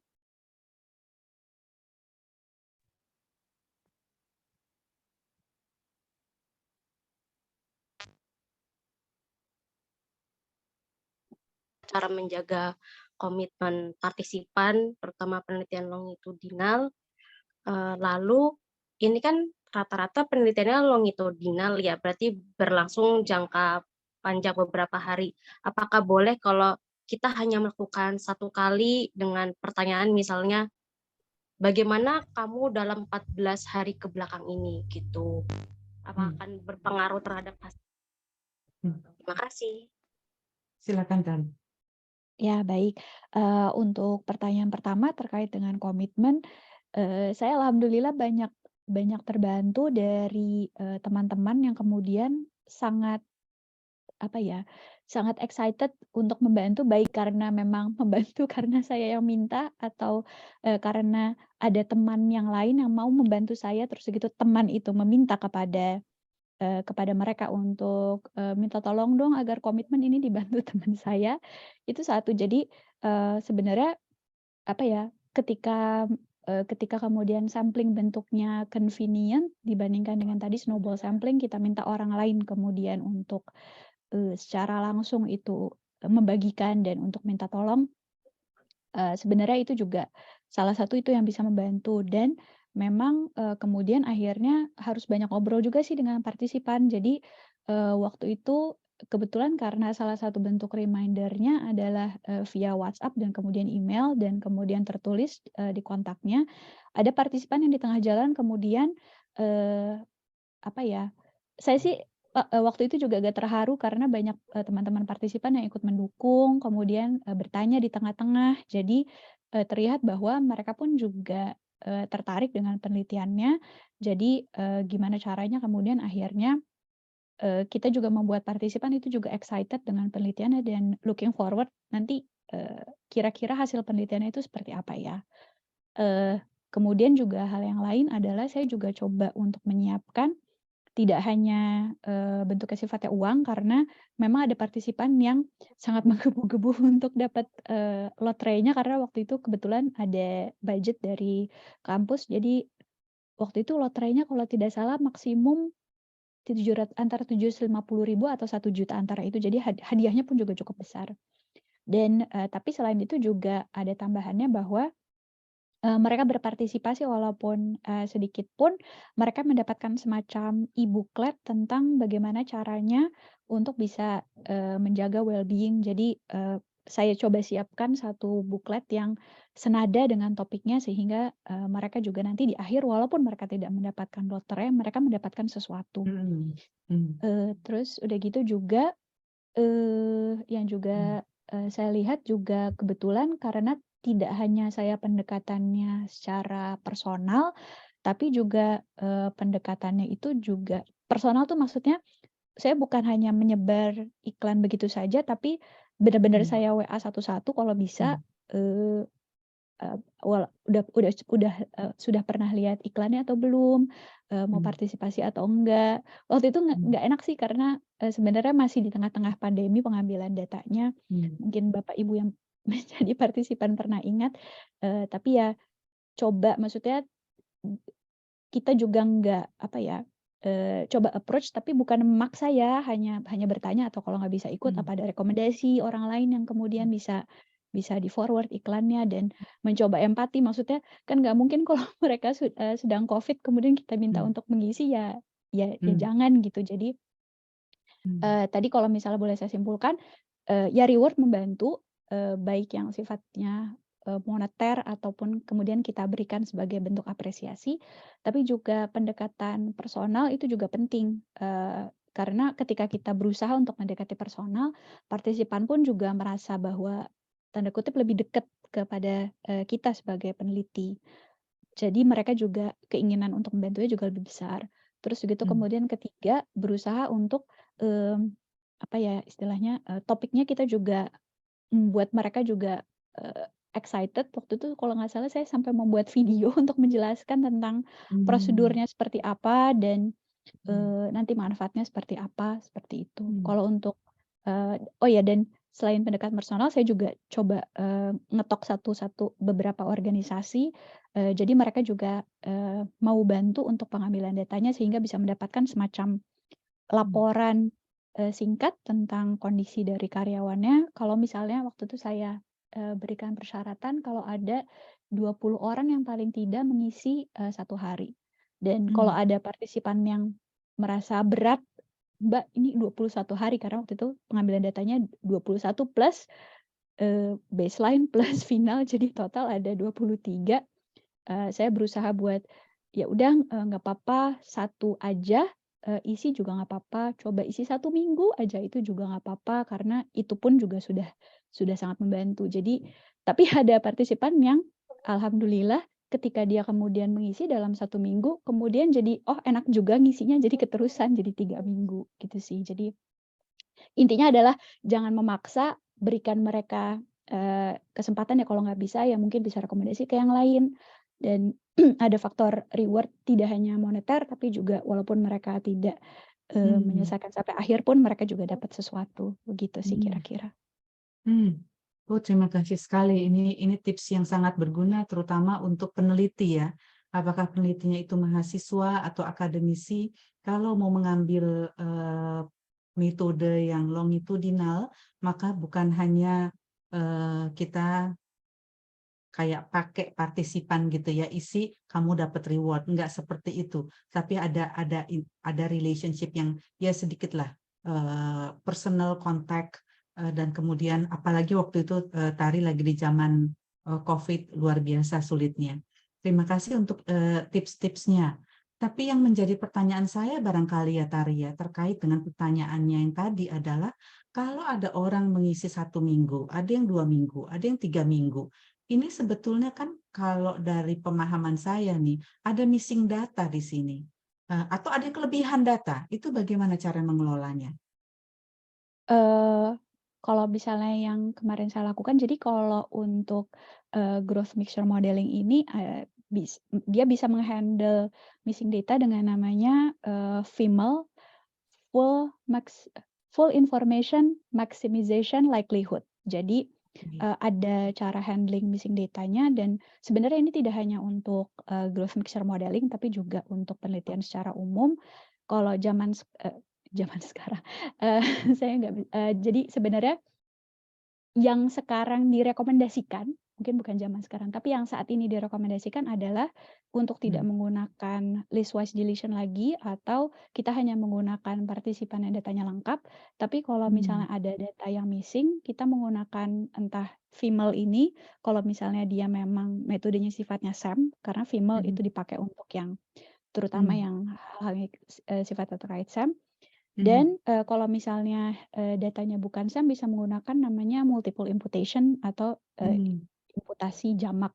Jadi kalau untuk FIML ini yang dilakukan adalah ketika kita running model, memang nih ada orang yang datanya missing, tapi dia dengan di background atau di ketika kita berusaha untuk analisis, dia coba untuk mengestimasi. Jadi dia tanda kutip melihat secara umum ini kira-kira bisa terisinya parameternya seperti apa nih, dengan mempertimbangkan berapa banyak bias yang kemungkinan terjadi karena missing datanya dan seterusnya. Kalau untuk multiple imputation ini sebelum kita running pun ini datanya tanda kutip kita isi.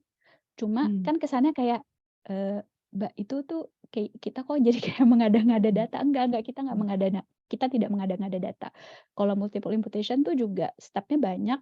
Gimana caranya agar ketika kita isi itu biasnya berkurang, sehingga ketika terisi jadi datasetnya itu tidak hanya satu, tapi misalnya kalau kita missing datanya kita hilangnya 33%, ya ada 33 dataset yang kemudian kita isi untuk mengurangi biasnya. Dan si 33 dataset ini itu kemudian kita pakai, mereka semua running hal yang sama. Tapi terus udah gitu nanti di akhir ada yang namanya Rubin's Rule. Jadi hasil akhirnya itu merupakan kumpulan dari semua dataset ini, bukan terkait dengan rata-rata atau average-nya, tapi terus udah gitu terkait dengan ya estimasinya sama ini Mbak. Jadi si average-nya atau si kumpulan data ini juga dilihat ada ada perhitungannya sehingga dikurangi dengan bias dan seterusnya. Jadi memunculkan data yang lebih baik. Dan hal seperti ini justru sekarang direkomendasikan karena justru kalau misalnya kita hilangkan partisipan itu, misalnya dari 2 minggu padahal dia udah isi 1 minggu nih, tapi kita butuhnya 2 minggu. Justru kalau kita hilangkan partisipan itu malah nanti data kita akan bias.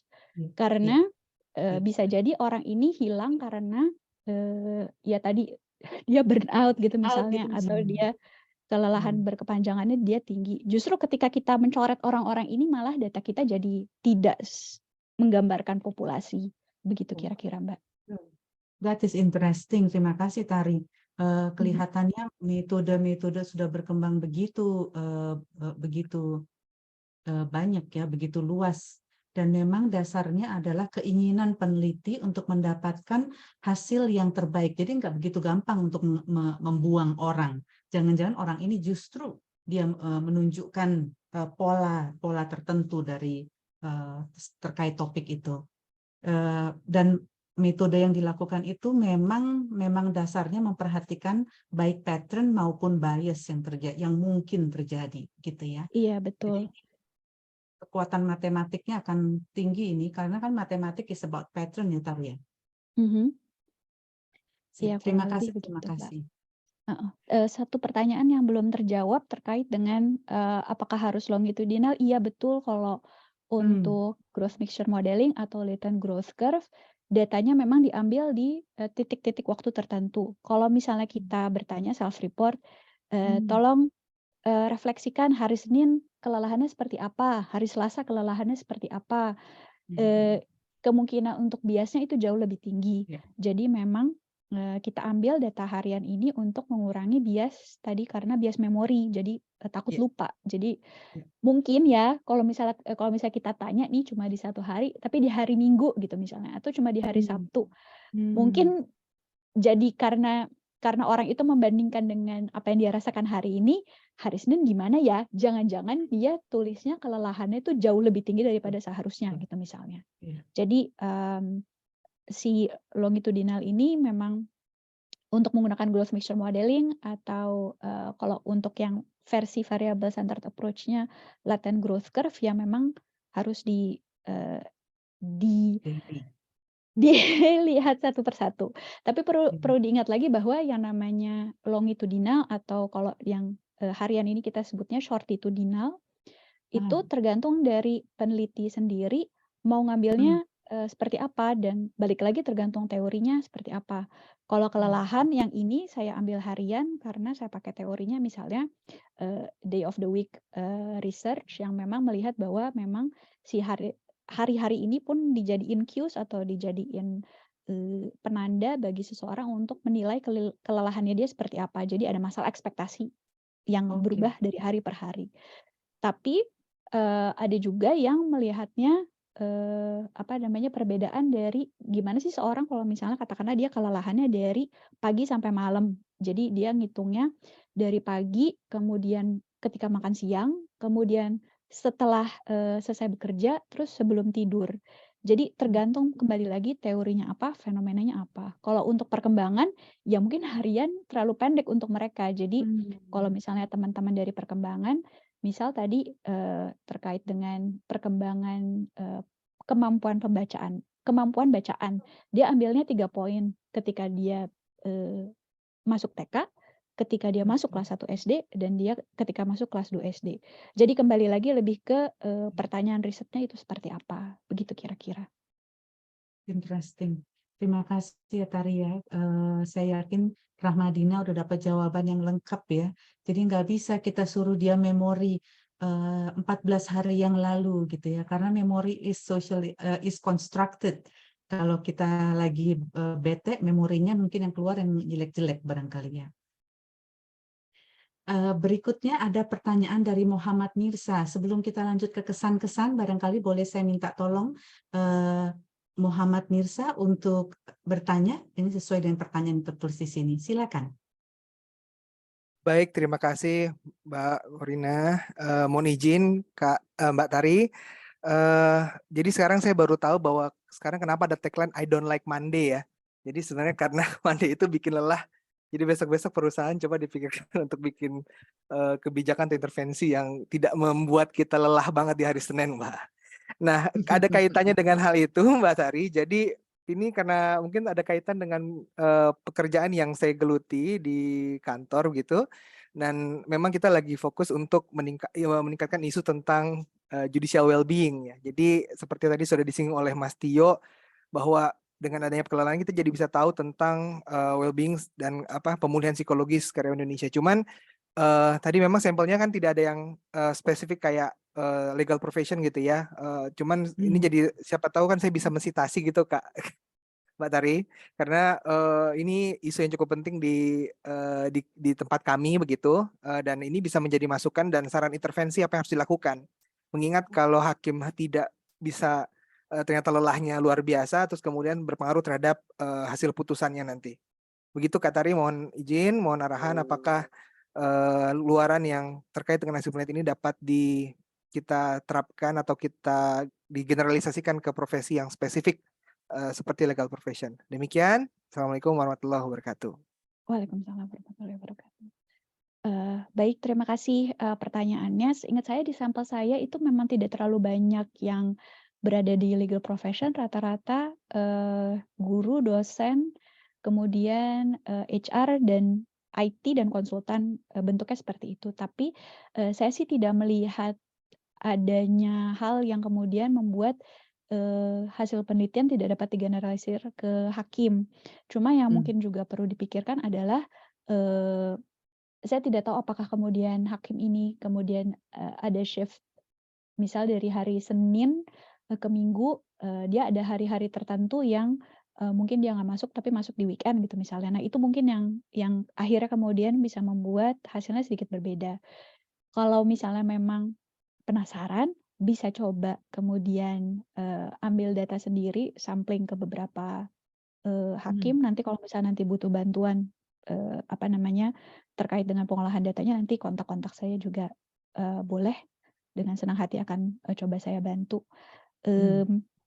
Tapi kalau misalnya kita lihat bahwa kalau misalnya memang isunya lebih ke beban kerja dan tingkat distres yang cukup tinggi, beberapa, kalau yang saya perhatikan, beberapa terutama yang terkait dengan dia working hours-nya panjang, jadi ada beberapa peserta yang dia Sabtu Minggu pun tetap kerja dan kerja juga lumayan. Terus begitu yang konsultan-konsultan yang dia juga waktu kerjanya itu sampai sangat malam, jadi baru atau yang bekerja di perusahaan tapi terus begitu baru selesai kerja jam 9, jam 10, jam 11 malam. Jadi di dalam sampel saya sih sebenarnya cukup banyak yang beban kerja dan tingkat stresnya juga tinggi, juga cukup ada. Kalau masalahnya lebih ke situ sih sudah cukup digeneralisir. Yang mungkin tidak bisa digeneralisir lebih terkait dengan waktu kerjanya. Kalau ini kebanyakan 9 to 5 kerja reguler dari Senin ke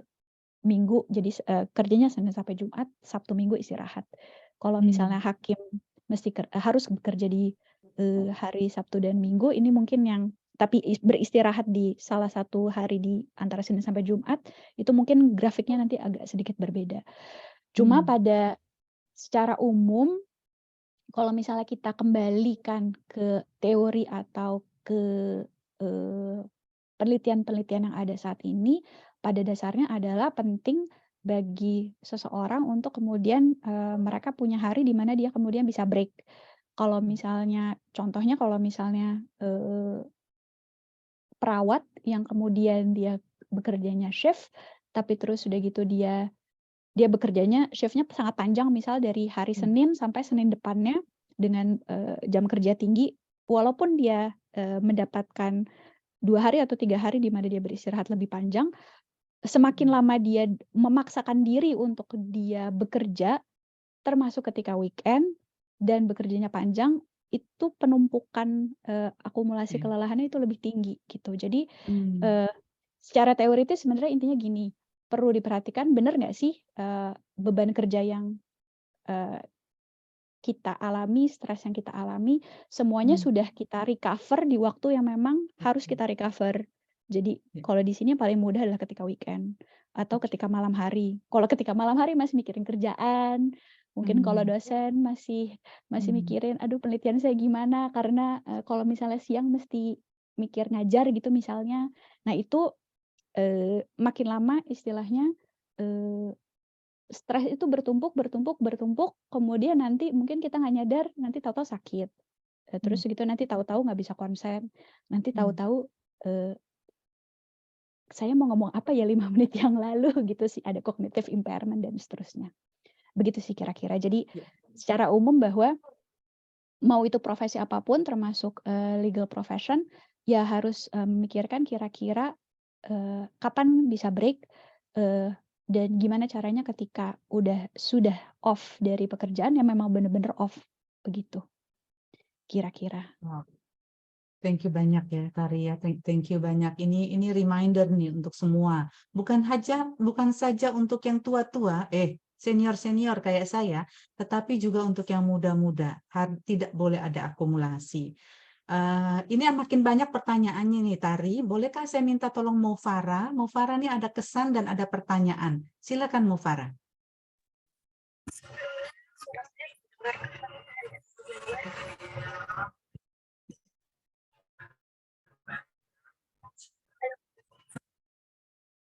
Kurang terdengar Mufara?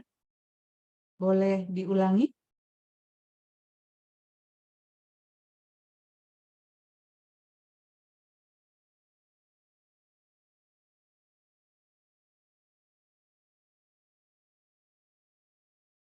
Oke, baik.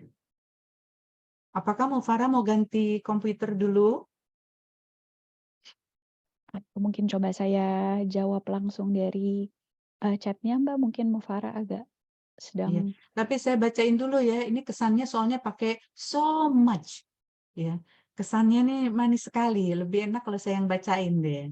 Thank you so much Mbak Tari, ilmunya sudah mengenalkan growth mixture analysis, jadi dapat insight lebih komprehensif dan deep terkait dengan kelelahan. Itu kesannya. Kalau pertanyaannya adalah, Mbak Tari izin bertanya, sebelum pengisian survei penelitian, adakah arahan tertentu seperti contohnya partisipan harus beristirahat selama berapa jam dan lain-lain? Kalau memang ada, kalau memang ada, apa ada arahan yang berbeda antara week 1 dan week 2? Silakan Tari. Nah, terima kasih Mbak Ore dan terima kasih Mufara atas komentarnya dan pertanyaannya. Sebelum pengisian survei tidak ada arahan tertentu yang terlalu spesifik terkait dengan harus beristirahat selama beberapa jam, itu tidak ada. Jadi memang natural istilahnya. Nah, tapi yang saya tuliskan di instruksi, baik di depan maupun ketika di dalam surveinya, walaupun tidak tahu apakah peserta memang membaca instruksi atau tidak, tapi saya minta agar mereka mengisi kalau untuk yang kelelahan pagi, tidak lebih dari sebisa mungkin, tidak lebih dari 1 jam setelah bangun, dan kalau misalnya untuk yang kelelahan malam, sebisa mungkin maksimum sejam sebelum tidur, begitu. Jadi memang menggambarkan rasanya dia setelah beristirahat di pagi hari dan rasanya ketika dia baru mau tidur setelah sudah sempat stres tapi mungkin udah sempat rileks sedikit dan seterusnya. Begitu sih kurang lebih. Untuk arahan yang antara week 1 dan week 2 itu tidak ada yang berbeda, sama semua. Terima kasih Tari. Semoga udah jelas ya Mufara ya. Jadi nggak pakai diarahkan, tapi dia apa adanya saja gitu ya, melaporkan kelelahan dia sehingga bisa dilihat polanya. Ada beberapa kesan lagi. Mungkin sebelum kita nanti juga saya mau minta izin. Ada follow up question. Silakan Mufara. Bisa pakai mic kah?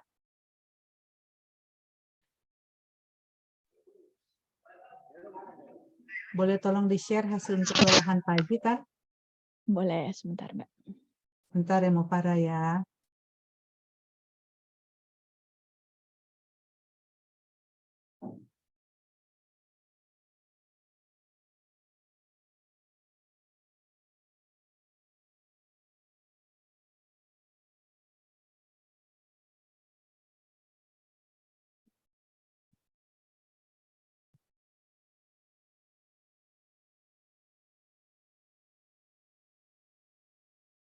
Sebentar ya, tampaknya laptopnya juga sama lelahnya dengan yang punya. Saya coba stop share dulu, kemudian saya coba load dari. Ini untuk riset berikutnya ya. Apakah kelelahan peneliti itu pada kelelahan komputer? Enggak Mbak, ini mungkin juga sih Mbak, tapi lebih karena komputernya saya paksa untuk bekerja di luar dari waktunya dia bekerja. Tunggu sebentar, ini mau share dulu pola kelelahan di pagi hari sesuai dengan pertanyaan follow up dari Mufara. Ini Mufara. Silakan.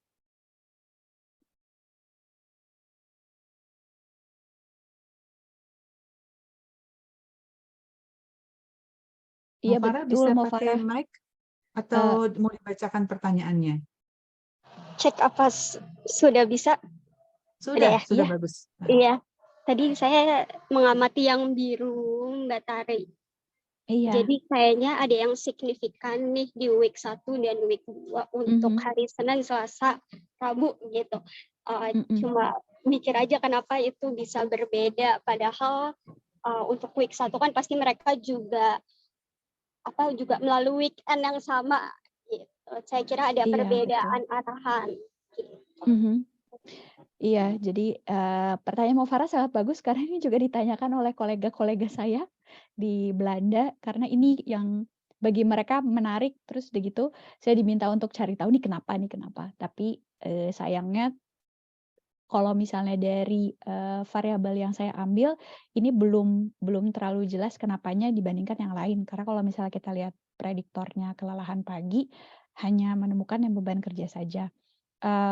Tadinya kami berpikir mungkin tadi ada terkait dengan profesinya, apakah ini mereka adalah konsultan-konsultan yang di week pertama mereka beban kerjanya lagi besar banget, tapi dan di minggu kedua mereka sudah lebih cooling down, atau ada masalah pengambilan data ketika pandemi. Jadi di week pertama itu ini adalah week sebelum peak-nya pandemi, adalah week ketika peak pandemi, dan kemudian di minggu kedua adalah week setelah pandemi.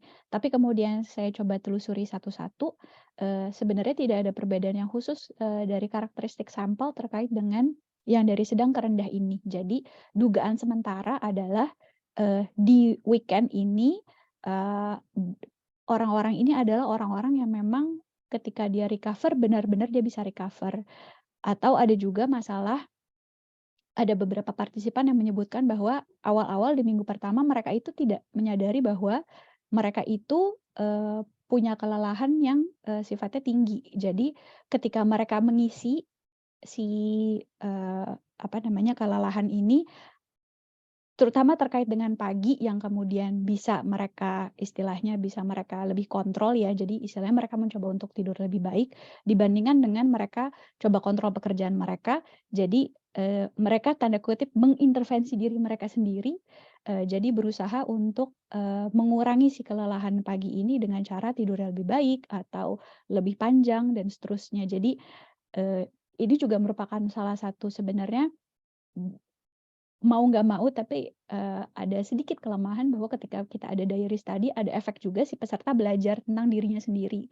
Karena memang ada beberapa peserta yang komentar ke saya, "Mbak, saya sangat bersyukur mengikuti penelitian ini karena karena selama ini saya nggak nyadar kalau tidur saya buruk atau saya terlalu lelah dibandingkan yang seharusnya saya rasakan," gitu kurang lebih. Tapi karena ini tidak konklusif, jadi memang kesimpulannya sementara ini akan coba kita lihat lebih lanjut. Tapi juga karena ini juga datanya belum final, nanti coba dilihat lagi dengan pendekatan yang berbeda, apakah kemudian akan muncul seperti ini atau tidak. Demikian kira-kira begitu, Mufara. Terima kasih Tari untuk jawabannya. Terima kasih banyak Mufara untuk pertanyaannya. Pertanyaannya very observant ya, melihat perbedaan pola di minggu pertama dan minggu kedua. Dan penjelasan dari Tari itu menarik sekali. Barangkali partisipan jadi refleksi diri ya. Wah, saya ini kelelahan nih. Saya harus tidur Iya, banyak. betul, Ya. Mbak. Karena nggak cuma Iya. 1, 2 Mbak yang bilang seperti itu, cukup banyak. Jadi saya pikir mungkin itu adalah orang-orang yang seperti ini. Kalau untuk kelelahan malam ya nggak bisa apa-apa karena mau gimana pun itu kerjaannya, tapi mungkin mereka melakukan sesuatu di malam hari atau tidurnya mereka buat lebih baik. Jadi di minggu kedua mereka bisa lebih baik lagi, dan terutama di sini kalau dilihat di sini perbedaannya terutama mereka bisa recover. Titik baliknya tanda kutip adalah ketika weekend. Karena ini tadi kan menggunakan latent basis bukan piecewise tadi. Jadi ini memang grafik ini ya apa adanya. Kecuali kalau misalnya kita pakai piecewise, ya mungkin karena kita setnya titik baliknya adalah weekend, ya dia jadi beda. Tapi enggak, karena ini latent basis ya ini apa adanya seperti ini. Kurang lebih seperti itu, Mbak. Interesting. Iya. Yang juga barangkali terkait dengan itu adalah yang hasilnya Tari, correct me if I'm wrong, yang dikatakan bahwa kontrol atau saya memahaminya sebagai otonomi itu mempengaruhi bagaimana mereka bisa recover, kontrol kerja. Begitu Iya, kah? betul, Mbak. Ya, untuk yang kelelahan malam terutama, Mbak. Jadi mereka bisa terutama recover di weekend. Jadi dia garisnya jauh, penurunan kelelahannya jauh lebih besar dibandingkan yang lain karena kontrol kerja. Kontrol kerja itu salah satunya beberapa yang kami ukur adalah apakah dia mampu untuk menentukan metode kerjanya sendiri, apakah mereka mampu untuk menentukan scheduling kerja, jadi jadwal kerja, dan apakah mereka mampu untuk mengambil keputusan terkait dengan pekerjaan sendiri, begitu, Mbak. Tapi memang kalau kita lihat itu tidak bisa memprediksi kelelahan pagi, tapi ya masuk akal kalau dia lebih memprediksi recovery di kelelahan malamnya. Begitu kurang lebih. Makasih Tari. Jadi yang namanya otonomi itu menjadi sangat-sangat penting ya untuk orang itu bisa recover kalau dia boleh menentukan jadwal kerjanya, schedule-nya, metodenya, dan mengambil keputusan. Ini ada banyak pendapat lebih lanjut nih Tari, tapi waktu kita tinggal 10 menit. Barangkali kita berikan kesempatan kepada yang memberi kesan dulu ya. Ada beberapa kesan yang belum kita baca. Bolehkah saya kasih kesempatan untuk Dania? Dania silakan mengungkapkan kesannya. Habis ini Hanum ya, Hanum. Silakan Dania. Terima kasih Mbak Kori dan Mbak Tari.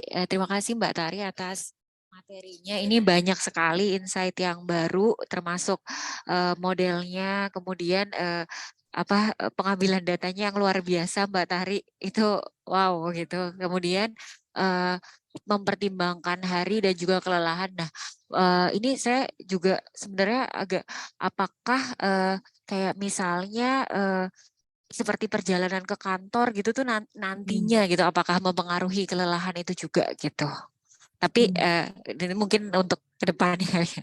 Maksudnya cuma kepikiran aja insight-nya gitu.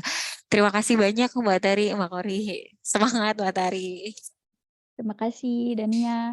Kalau untuk terkait dengan transportasi itu sudah ada yang meneliti terkait dengan kelelahan. Iya betul. Kalau untuk kelelahan commute itu memang bisa mempengaruhi, bukan kelelahan ketika pagi mereka baru datang, tapi kemungkinan ketika start pertama kali di tempat kerja itu mungkin akan berpengaruh. Tapi waktu itu tidak, walaupun teorinya demikian, tapi kemudian waktu itu penelitiannya limitasinya adalah untuk tiap negara itu juga mungkin beda ya, karena waktu itu negaranya kalau tidak salah bukan Indonesia. Saya lupa ingat, tapi di luar, dan hasilnya jadi agak sedikit kurang konklusif karena sepertinya beda transportasi, beda negara juga mungkin beda tingkat stresnya sepertinya. Jadi terima kasih ide penelitiannya, mungkin juga Dania kalau mau meneliti, mau bantuan saya, monggo nanti. Terima kasih Mbak Tari. Terima kasih Tari. Ada 2 lagi kesan dari Hanum dan Ardana. Hanum silakan. Selamat, ini apa ya? Selamat sore. Selamat sore Mbak Ori, selamat pagi Tari. Saya salah satu partisipan ya Tar sebetulnya ya. Dan saya jadi partisipan dan juga teman periset. Jadi saya tahu pontang-pantingnya Tari. Makanya saya bilang luar biasa banget, dan saya nggak nyangka bahwa metode ini, meskipun sebagai saksi mata jeripaya Tari, saya tahu kerja keras Tari untuk memahami metode ini dari awal gitu ya. Tapi maknanya tuh sangat besar gitu. Cara kita memilih metode ternyata akan berdampak besar terhadap bagaimana nantinya kita menginterpretasikan data, dan bahkan berimbas juga pada manfaat yang bisa diperoleh dari penelitian yang dilakukan ini. Jadi manfaatnya tuh besar banget gitu. Itu yang saya pikirkan. Nah, kebetulan karena saya lagi nulis publikasi nih, jadi saya jadi mikir penelitian saya ini gitu. Saya jadi berefleksi sendiri. Tapi terima kasih, saya belajar banyak banget dari Tari dan Mbak Ori hari ini. Itu aja Mbak, pesan-pesan saya. Makasih Hanum. Sama-sama. Kita yakin nanti kalau Hanum presentasi kita juga akan banyak belajar. Looking forward ya Hanum ya untuk presentasinya Hanum. Terakhir Ardana. Ardana, Mas Ardana, apakah mau say something? Silakan.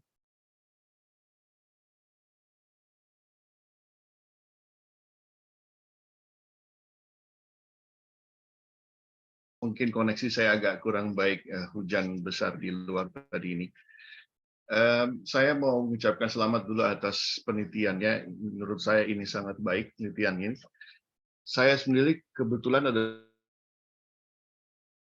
dan memberikan seminar-seminar global terkait mental health, dan ini sudah berjalan sejak pandemi ya. Di dalam materi-materi yang saya bawakan ini yang rujukan lebih banyak menggunakan rujukan WHO sebetulnya. ini menunjukkan bahwa karena materinya lebih banyak menggunakan referensi dari luar, itu menunjukkan bahwa ada perubahan ya.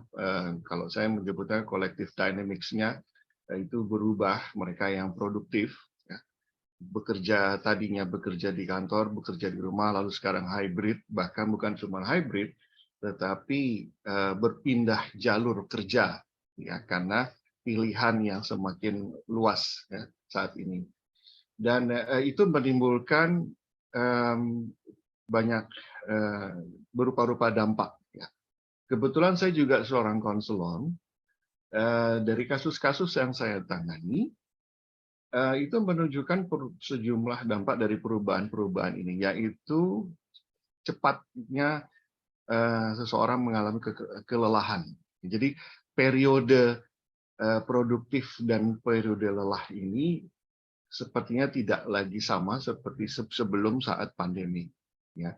Nah, karena tadi saya menuliskan di sini, mungkin nanti penelitian ke depannya adalah untuk itu yang dibutuhkan oleh seseorang untuk discharge dan recharge kembali. Ini menarik sekali, sebab kalau saya lihat sekarang ini banyak orang yang mengalami kemampuan atau daya tahan produktif mereka ini menurun, atau bisa dikatakan pendek-pendek ya. Sosial medianya adalah healing, mau cuti mulu, kerjanya baru sebulan, cutinya udah 2 minggu.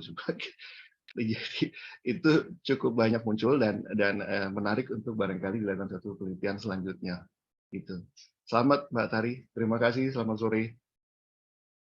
Terima kasih banyak. Mungkin komentar sedikit ya, Pak Ardana. Kalau dari penelitian-penelitian yang sekarang memang ada sedikit perbedaan, betul. Kalau yang saya ketahui, terutama juga penggunaan Zoom itu agak sedikit membuat terutama lebih lelah.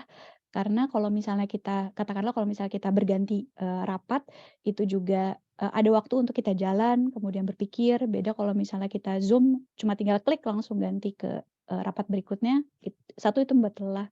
Terus 2, ketika kita melihat via Zoom, itu agak sedikit menambahkan kelelahan juga karena kalau misalnya kita lihat nih seperti ini, apalagi kalau misalnya orang-orang di dalam rapat itu lebih kecil.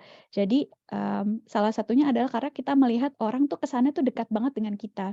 Dan sebenarnya kedekatan ketika kita melihat ada orang yang dekat dengan kita tuh, kalau misalnya orang dulu kan nyebutnya social distance ya.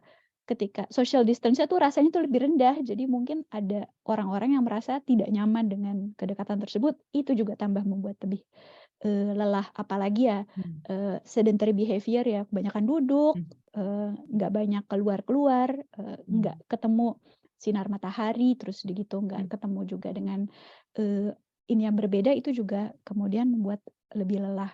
Dan memang juga penelitiannya adalah ini kebetulan untuk paper ketiga saya coba untuk lihat apakah kemudian burnout, kalau yang saya coba lihat apakah burnout kemudian akan mempengaruhi dinamika kelelahan seseorang. Karena dari penelitian salah satu 2 dari supervisor saya, mereka melihat ketika saat pandemi orang yang memang mengalami burnout, mereka ketika menghadapi stres terkait dengan COVID terutama saat itu, reaksi mereka terkait dengan stres tuh kalau misalnya lihat perubahannya tuh lebih cepat reaksinya dibandingkan orang-orang yang tidak mengalami burnout atau yang burnout-nya rendah. Dan recovery mereka setelah itu lebih lambat daripada orang-orang pada umumnya. Jadi reaksi mereka terhadap stres lebih cepat, tapi recovery juga lebih lambat. Jadi betul, kira-kira memang itu apa yang sedang mereka rasakan, kondisi mereka saat ini sebagai seorang pekerja, itu juga nanti bisa mempengaruhi cara mereka untuk menghadapi stres dan kemudian recovery setelah itu.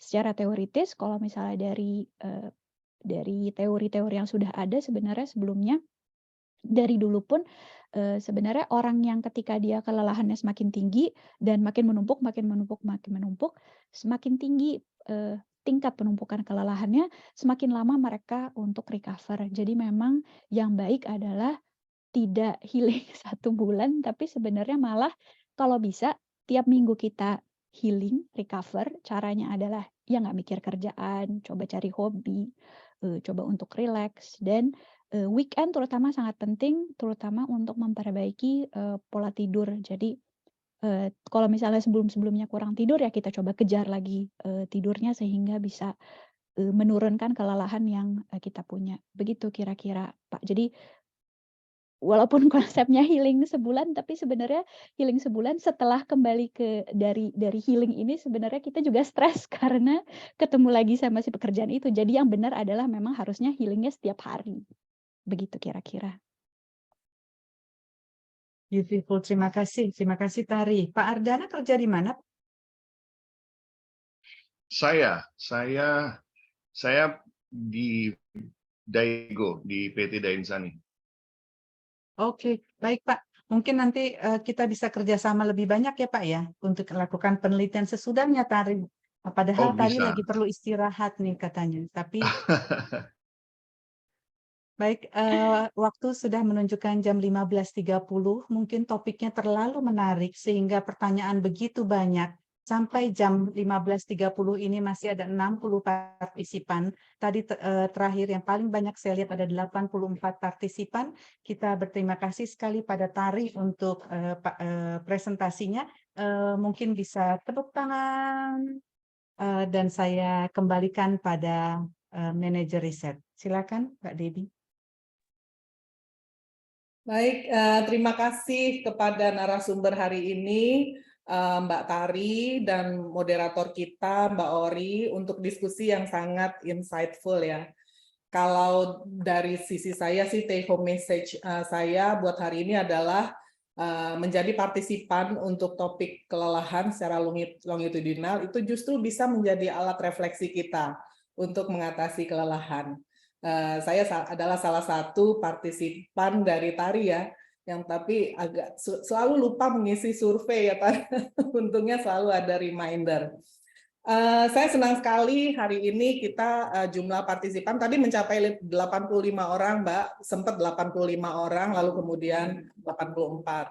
Nah, untuk Research Day selanjutnya itu adalah pada tanggal 9 Juni 2023, yang narasumbernya adalah Dr.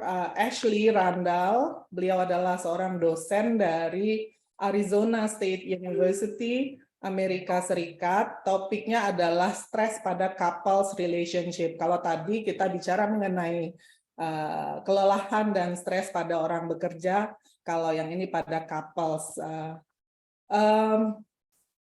Diselenggarakan secara hybrid, jadi ada yang online lewat Zoom dan on-site di Fakultas Psikologi. Kami mengundang buat yang dekat dengan Fakultas Psikologi, kita bisa datang di Smart Classroom. Nah, ini moderatornya ada di sini nih. Mbak Hanum akan menjadi moderator untuk acara Research Day selanjutnya. Akhir kata, izinkan saya untuk menutup acara Research Day ini dan mengucapkan selamat sore, Ibu dan Bapak sekalian. Sampai bertemu lagi di acara Research Day berikutnya. Terima kasih.